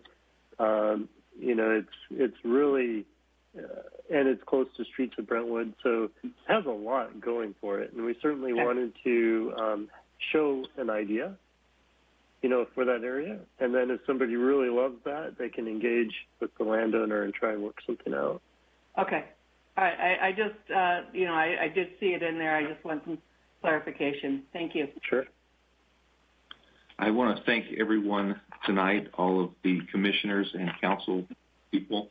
some outstanding input and questions. And thank you, Ryan and Kevin, for the great job you're doing. Really appreciate it. And this gives us a lot to think about, and it's both exciting and challenging as well. So thank you very much. So at this time, I need a motion for adjournment. We have a first and a second. Do two different adjournments. Yeah, I think the Planning Commission needs to go first. Okay, let's motion for the Planning Commission adjournment. Second. Second, Commissioner Ziegler. First and a second. Roll call vote, Jen? Planning Commissioner Pippin? Can you hear me? Hey, can you hear me? Yes. Is that a yes? Yes. Okay. Planning Commissioner Roberts? Yes. Planning Commissioner Ziegler? Yes. Planning Vice Chairperson Cross? Yes. And Planning Chairperson Hankins?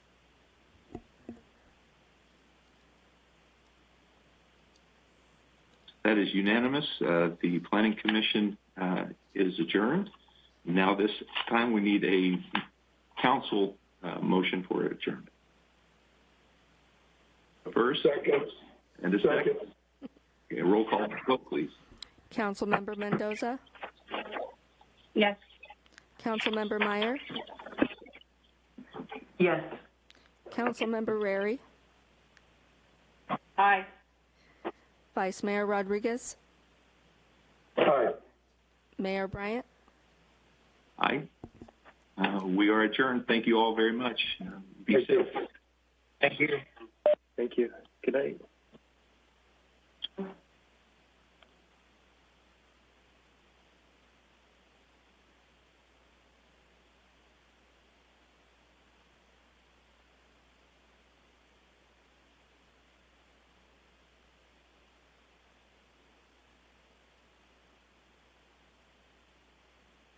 Thanks for using WebEx.